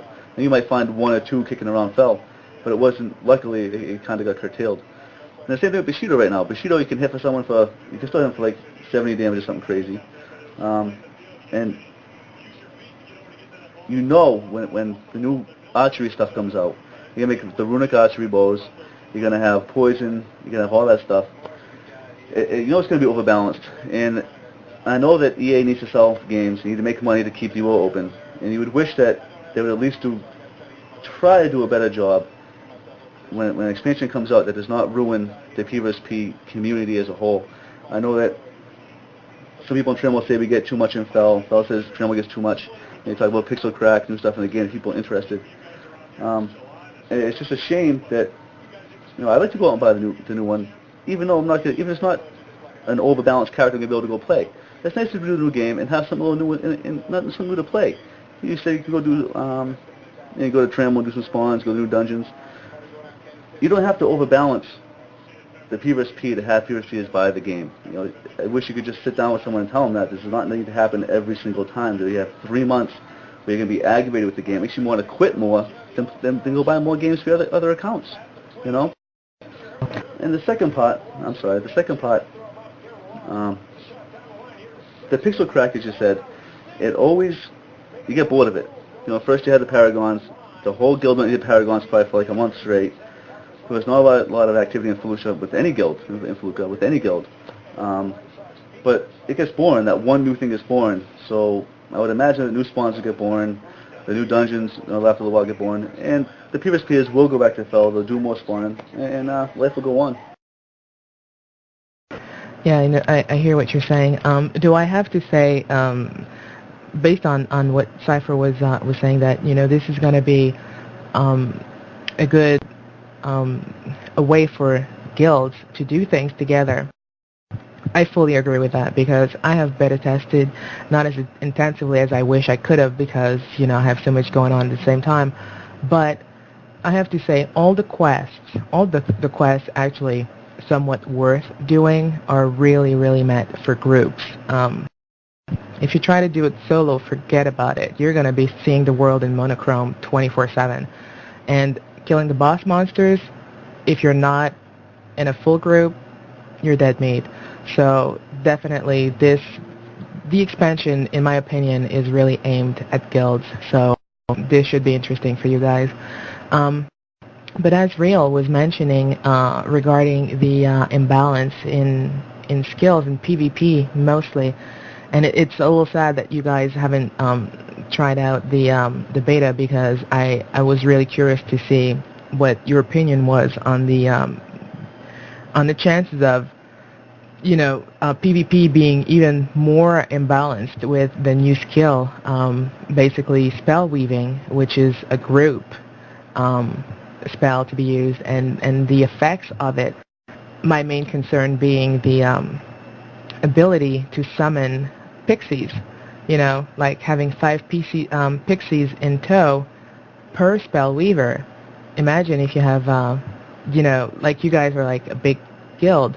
If you have 10 people that are spell weavers, and each of them have 5 pixies in tow, that's like 50 pixies. Imagine you go PvP with 50 pixies. I mean, we're not even talking about the lag, but then imagine your enemies, it's going to be retarded. We just have to look at how crazy doing an oak spawn is when you have no karma. Now imagine this situation. Yes, Ria. Unfortunately, a lot of our players did not get into the beta. It wasn't for lack of trying. People were waiting online, letting each other know if as soon as it came up. There's so few slots to fill up that a lot of people didn't get to do it, unfortunately. It would be nice to have a kind of a large group in the beta so they could tell you that, listen, 50 pixies is out of control. They can freeze you for 5 minutes. Even with 100 freaking resist, 120 resist, you're still frozen for 4 minutes, That kind of goes back to no one. I hate to bash EA, OSI. I know that everyone does their best in their job. I'm an electrician in real life. I would not go try to program a game. I think the same thing applies to if you play in Trammel and you don't PvP at all, you shouldn't try to program or make changes to the PvP base side because you don't understand it well enough to make changes that are not going to be out of control and are not going to frustrate those people. And unfortunately, a lot of people quit because of that. You start losing accounts because you just can't handle getting killed in one hit. You can't handle 50 pixies wiping out your entire guild in 2 minutes. It's very sad that is going to be put into the game. Yep, I totally hear you there. Yes, Cypher. Weather kills pixies pretty fast, but yeah, I can see the spell weaving thing being a good thing for SI. Not necessarily a good thing, but something we'll use because, like you say, there's a lot of us, and it looks like an interesting thing, and I can certainly see 5 or 6 SIs showing up with their spell weavers, and I'm looking forward to it. I'm with Rial. It will be unbalanced until they figure out how we're going to make this work with everything else, but hopefully they fix that fast instead of 3 to 6 months down the road. Yeah, when people are already screaming, yelling, and pulling their hair out and cussing up a storm because they take so long to fix it. Yes, Rial. I just wanted to add that probably for 6 years you could play UO pretty much by yourself in a Feluca rule set. So you go fight 2 people, you go fight 3 people. It wasn't item based. And UO has been moving more towards, like a lot of other online games, they're moving more towards a group activity where you really aren't going to be able to go by yourself and go kill 2 people, go kill 3 people, or even just fight them for a while before you die. With the damage increases that they've given the game, a mage can kill you in 3 spells if you get debuffs on. Dexter can AI you twice in a row and kill you with 130 hit points total. And it seems like this expansion, once again, of course, is moving towards a larger group activity. And we are a larger guild, and we will probably adapt to that. We'll make the characters, we'll get people involved with it. But if I was in a smaller guild, I'd be pissed as hell. How am I going to go fight another guild in Fel if they can have 20 members on who can do full spells as a group and just decimate you? It's just really, it should be stepped back and looked at. Is this something that is going to make people quit the game and cost us more money in the long run, or not? Yep. It's sad. Yes, Cypher. Drop the damage you're doing, or give us 200 hit points. If I have 200 hit points, then you can do your 130 and I'm still alive, because 130 on 2 hits is excessive. Oh yeah. It's not excessive. It is game altering. It makes people just want to stop playing the game, and the members, believe us, the members want to keep the game going as much as the people who own the game do. We don't have a problem giving you the money every month. We want to have a good time. It would just be nice if they could go ahead and say, listen, we're going to allocate a few more of our managing hours and more of our computer hours towards maybe fixing some of the bugs, maybe lowering some of the damage. Take a look at that. They have been saying they're going to do some PvP changes. I'm hoping that they really do. It'd be nice if they could take some of those programming hours and go ahead and fix the game a little better than it stands right now. Actually, I have, no, wait a minute. I will not ask it. I was about to ask it, but I believe Vice wants to ask it himself. So, Viceroy, go ahead. You have a question for that. Yeah, I have a question which I usually ask everybody in which we bring on aboard to interview and talk with. Basically, I want to know what are your personal opinions as to how you personally feel about UO Modane's legacy. Are you excited about it, or are you kind of skeptical? And also, I want to know how do you feel about the possibility of UO or EA ever introducing a pre-UOR shard, and would you play on it? Go ahead, Cypher. I'm always excited whenever there's a new expansion because I really like UO, and I think it's a fun, interactive game that everyone should be playing. And I'm always really sad when I hear, oh, I'm going to go play WoW, or that GI group from a long time ago, they went to play Dark Age of Camelot. Like, there was 95 people in GI, so probably 30 real-life people. 25 of them packed their bags and left UO for another game. So whenever UO is putting a new expansion, that means they're putting money into it and they're trying to improve it, and I see that as a good thing. And I like what they're putting in with this because there's a lot of group activities, which is good for us. And the other part of your question was? For UOR shard, would you like to play on it? Would you be happy about it? Or, I want to know what your thoughts are on a pre-UOR shard. I'd seen the poll or something they had on that, and they always said, we'll never do that, we'll never do that. We can't even do that anymore because the game doesn't exist. And now I think they're thinking about it, and I would give it a try. Certainly if they put one out and it wasn't too far away, I'd certainly want to try it. Character transfers, it's a lot easier now. I don't know if they'd let us transfer over or how that would even work. You couldn't bring anything with you, I guess. You got to come naked because everything that you have doesn't exist in pre-UR. You get on a packy and you can come over naked. And away you go. I think it would be fun. I remember the days, and a lot of people do, when you could fight naked, right? You naked mages would run around. They'd have like 5 guys trying to kill this one red mage, and he'd kill them all one at a time. Bang, bang, bang, bang, bang. And those were fun days. I wish that when UOR was out, I had, a 2 gig Pentium-based machine with high-speed internet access instead of my 14.4 modem and my 300 megahertz machine. Real can finish. I'd like to, the first question was about the new game coming out, Munday's Legacy. I have to agree with Cypher. It's good that they're putting in the time and effort to give us something new to do. Doing the same thing all the time does get boring. You can only go to the same dungeon so many times and kill bloods 3 million times, or kill so many, whatever you want to go kill, demons, spawns, whatever you want to go do, you have fun with. It's nice to go have something a little new, something else a little varied to go play with. And it does get people excited to play.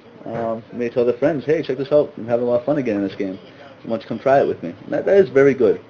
The only downside is that the unbalancing issues, and it's not really on the PvP side, it's just on the unbalancing issues every time one comes out. So I kind of cringe a little bit and say, what do we have to deal with on that end for the next 3 to 6 months? I also think it's good that that Ultimate Online is going out and making changes to the game that mirror some of the other online games that came out, that people do find a lot of fun in. That is why they play it. Maybe to keep players around a little longer. It's good for the whole system. The second question was UOR. I have a lot of friends who have went and tried some of the private UOR servers, and they go there, they have a good time, it's fun. Unfortunately, probably three things always pop back up. One, the person running it doesn't have enough money. He can't keep it going because people don't want to pay, because it's not really something going to keep, they feel, forever, because it's going to end up getting reverted. So not enough money by a private person. The second one is probably 3 of the 4 that a lot of my friends have tried. The GMs in the game get a little excessive with their power because no one really overwatching them. And they do stuff like delete a person's home because they got a little grudge on them, along those lines. So they have a little abuse power. That's the second thing that always happens. The third one is a lot of the UO shards, they try implementing some of the newer stuff into those shards to keep some of the stuff they think is cool. That doesn't work with some of the old programming, really. So you get stuff that's extremely overpowered. They try to change it, and end up taking it out eventually. I personally believe when they first started making the changes, the first publish that really started hurting people pre-UR was when they took out precast and said it was a bug or whatever, and it wasn't. I still talk to a lot of the old people that played back then that have quit, and they quit because the changes were just something they didn't enjoy. The private servers, some of them have 1,000 people that signed up.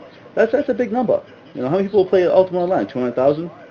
I think it'd be good to go ahead and open up a pre-UR shard that you can't bring your characters to. That has, the old skill gains. I think it'd be very good for the people buy accounts for it. Excellent. Jessica? I'm looking forward to the new game coming out. It's going to be a lot of fun. Try all kinds of different new things, and I'm sure have all kinds of questions. I won't know what's going on or anything. As far as the pre-UR side, I didn't play back then, so I would have to say that unless a big group of SI went, I probably wouldn't follow.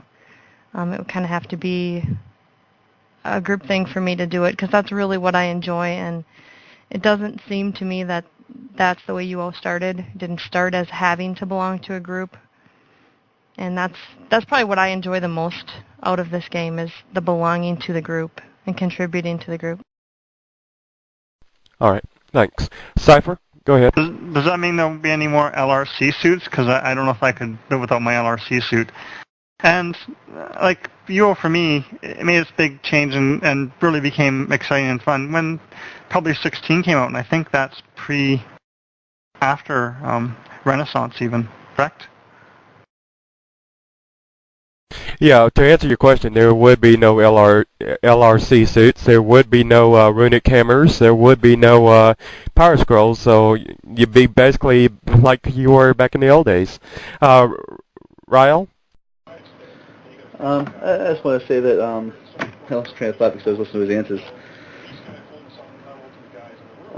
There was one shard, I just like to bring it up real quick. There was also one shard that got a huge amount of players that no one mentions anymore, and that was the Abyss shard. They took that down a while back. I know it doesn't get a lot of play, but the Abyss shard would also, I think, bring in more players once again. The people that played that just played that. When that shard exited, I lost probably 10, 12 people that I knew that's what they wanted to play. They just play that shard all the time.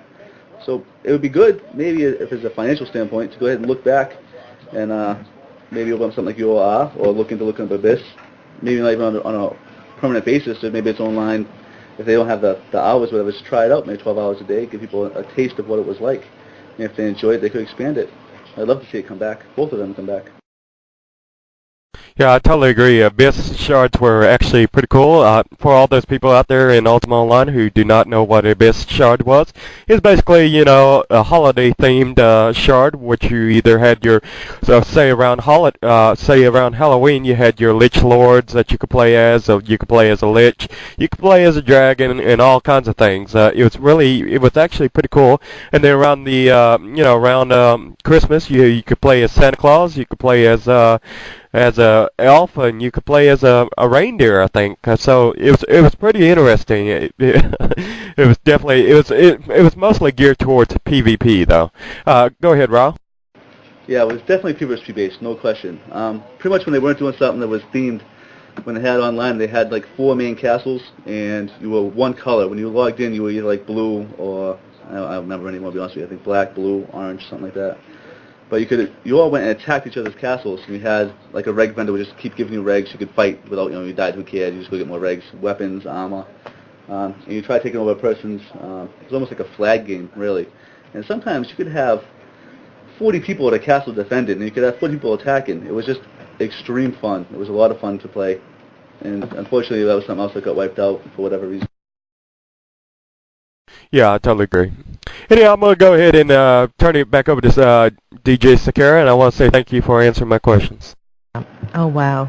Vice, this is the second time you said my name right. Woohoo! There's hope for you yet. But yeah, I think I'm finally getting it. Finally, there's hope for you. But I actually wanted to comment on something. I think it was Cypher. Was it Cypher or Real? I'm sorry, I don't remember which one of you mentioned it, but I've always been in favor of a pre-UR shard, and I just suddenly realized after you mentioned it that I will lose my all 70s LRC suit, and I'm like, oh my goodness, I don't know if I can deal with that again, because that's like the bomb. Yes, Cypher. I was thinking the same thing. The pre-UR is good, but oh my gosh, LRC suits rock. They do. Yes, Ray. For anyone who hasn't played, didn't play that far back in the game, it was not item based. There was no items. You could get, the best things you could get were like magical swords, and they do a little more damage. They would do a little more swing speed than what you would normally have. There's only 4 kinds. It was very simple. For the most part, if you went on to go out and fight, you go mine some ingots, you go get some leather, you could totally suit up your character, and you could go fight. And when you died, it didn't cost you insurance. You didn't care. You just go get more of your GM stuff back at the house. And as far as LSC suits go, right now, if you have a large fight between 2 big guilds, the fight can go on for 2 hours, and there's no, sometimes, if you're just fighting and over spawn or something definitive, you just keep fighting because the guys run back, they res everyone up, they run forward, they all die, or they kill off the other guys, they all run back, res up, because they'll have LRC suits, they're going to have archers, they're going to have arrows soon, you can believe that. It was nice to be able, before, if you died, you had to go reset. You had to go get some armor, you had to go get a sword or a Chris if you were a Dexter. You had to go get regs. And there was definitive battles. You didn't need a spawn site to go fight over. Because you go to a town, you fight to control a town. If you took it over, they'd all have to leave, reset. You could have a definitive victory without all the extras that you get in the game now. And some people may not find that fun. It was much more of a one-person, two-person. I think the biggest guild besides maybe LOD on Baja was probably 20 people, tops, Most guilds I ever belonged to were 10 people strong, and that was it. But it was a lot of fun. Yeah, it was. I do miss those good old days. I especially miss running around in my newbie clothes, not even armor, in my newbie clothes, and going to dungeons and just like pwning everything that was there. So yeah, that was a while ago. Yes, Rio. So I just wanted to also to put out there that you did not have to farm. I find that when the new games come out, like you're talking about the new, all the new stuff that's coming out, you have to spend a certain amount of your time in the game to go get the items you need to fight for PvP. You have to go ahead and get a good suit. You have to go ahead and get a good weapon. When something new comes out, if it supersedes what you already have, if you want to compete on a regular basis, you have to go spend some of your time to go get it. Whatever way you use to make gold. Back pre-UOR, you could just go out, you might kill a few Lich Lords, or not Lich Lords back then, kill you, but a few Liches back then. You make a character that can go ahead and mine and do a little bit of leather, and you were good to go. 99% of game time was going to play. 1% was making some armor and some weapons, and maybe getting a little bit of resources. It was a lot less involved to go ahead and PvP. Yeah, I mean, we can go on and on forever on the pre-UR. I know I totally love those days, but anyways.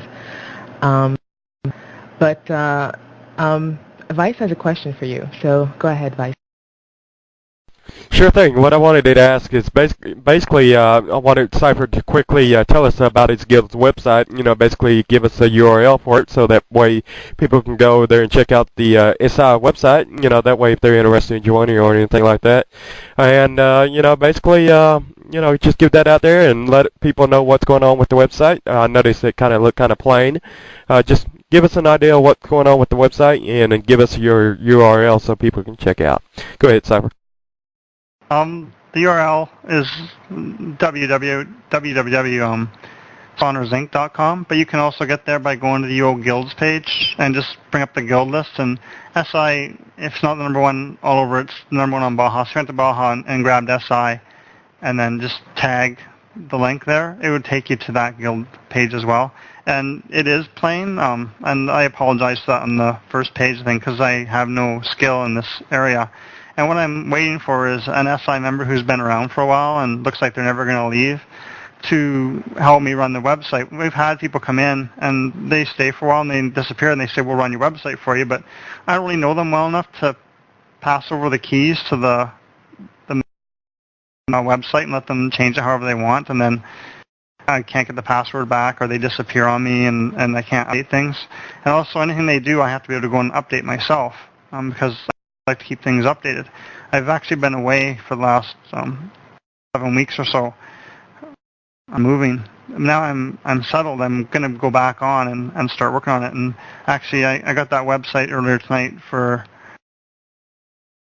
called myden.org for PHP Nuke to maybe color up my website a little bit. But mostly it's there to kind of keep the history of SI intact. Let people know, what we've been doing and where we've been going and who's in the guild and who's not. And Stuff like that.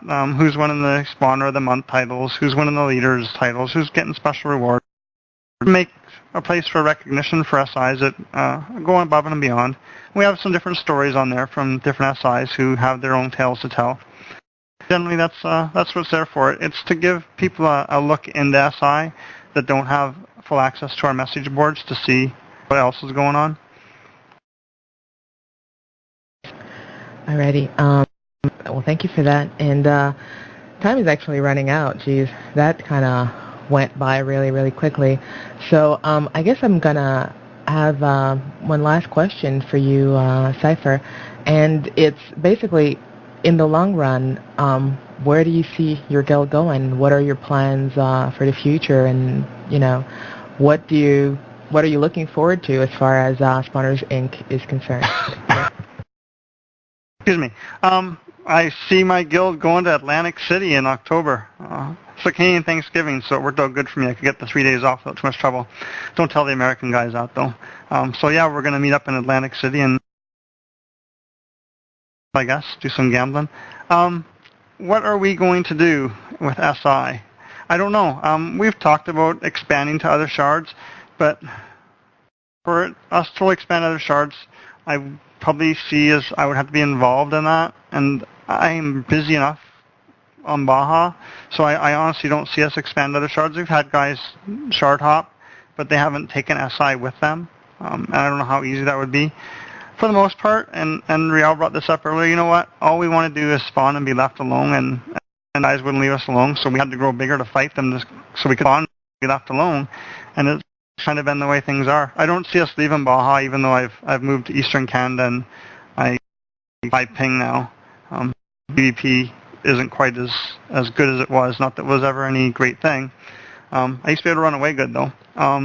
I just think that we'll continue along as we are, as long as EA keeps the product out there and people are still interested in playing WoW. If they want to apply to SI, I think.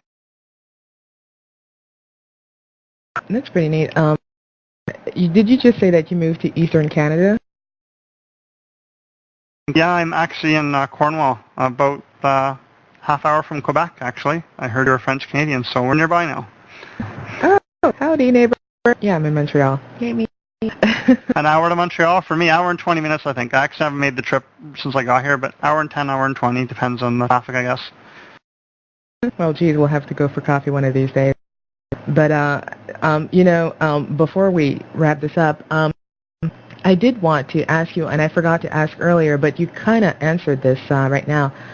Is your guild ever planning or considering shard hopping, pretty much like FL's doing? Have you contemplated sharding at any point? As no. an entire guild. There's no plans for that with SI at all. Though Riel says we should follow EFL wherever they go and kill them. Actually, some guys from Great Lakes did that. They left Great Lakes when EFL came. Black Company guys, and they allied with us just so they could kill EFL. It was pretty funny. But us leaving, I don't see it happening. Not really. Everyone likes Baja that's there, and we have our houses and we have our group, and we're happy there. If anyone wants to join SI, they can come to Baja. Alrighty, well, I guess for me that wraps it up, and I really want to thank you guys for taking the time to come here and talk with us. Cypher, Riel, and Jessica. I think this was, for me at least, I don't know for the listeners, but for me it was really, really enlightening as far as what kind of a guild you are and what you guys do and what kind of people you are, really. I had no idea what kind of guild you were originally. I actually have to confess that I had quite a few preconceptions on what kind of people you were going to be, and it was totally the opposite of what I expected. So I'm actually glad I got to talk to you guys and do this interview with you. Well, once again, thank you for coming. And if you guys want to say a last comment before we say goodbye to the listeners, Cypher. Honestly, not enough of us have accounts or take screenshots or post on Stratix, because I know that certain enemies of ours post there all the time about what horrible people we are, and we kicked them off our message board, certainly, because we just didn't like the drama, and that's probably why we don't post on Stratix. I find if you don't make it personal, then it's not personal, and if it is personal, then you're their favorite target, and we're their favorite target anyway, even though I tried not to make it personal. And so I don't go on there and tell them, I don't know, the talk, I guess, is that the proper word? There's another word that shouldn't have swore on the radio, I guess. I don't like to do that as a person, and so I don't want to go on the boards and say that, and I hated to read it on our own boards because I'd see our younger members get involved in it, and pretty soon it's just a big flame post about how we're great and you're bad, or no, we're great and you're bad, and so I try to avoid that. So because of that, maybe a lot of people have that conception you have. They don't really know about us or anything they've heard. It's been bad because we're not out there posting about how great we are, and now it's Riel's turn. I just want to say they should make a new East Coast shard, much like Origin. That way some of our members that have horrible lag could go there, because it is mostly East Coast shard, unfortunately.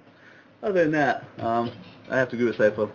Mostly we don't self-promote, unfortunately. And people are always talking about how much we get destroyed, or with bad people we go attack other spawns. I've brought up a couple of times it would be nice to have someone to go ahead and report on some places like StratX or whatever, to take some pictures, maybe let people know what's going on. But again, that takes more time out of the game. You already have to do enough farming to get the items you need.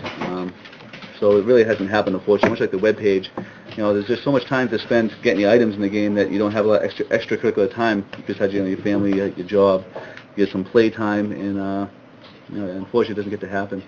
That's all I have to say. Jess? Well, I want to say thanks for having us to start with. It was really nice to be invited for the interview. UO is more than about PvPing or PVMing or just hanging out with people. Whether they're enemies or not, everyone is human. So as far as the posting on Stratix, like Cy mentioned, most of us don't post on Stratix because we're not into that. We don't really care what other people think of us, especially people who think negative of us. Why would we want to draw ourselves into that? SI rocks. I mean, this is the greatest guild that I've ever known, greatest guild that most people in SI would say they've never known a guild that's better than this. They might not agree with everything about how SI works, about how the rules are. They might not agree with all the leaders. They might not even like everybody in SI, but they're still here. And they're here because, as a whole, SI is a great guild. Well, thank you again for joining us. And not that we self-promote or anything.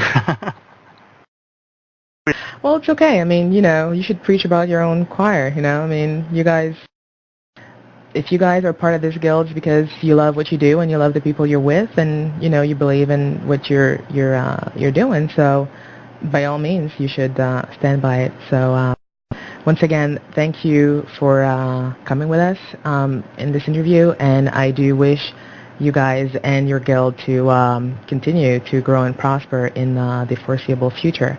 And so this is DJ Sakara saying thank you to all the listeners that joined us for this interview, and don't forget to join us next week for our next guild interview. And now I believe in a few seconds rather, DJ Primal will be coming on air. So once again, thank you everyone, and have a good night. Thanks for having us here. Much appreciated. Not too late.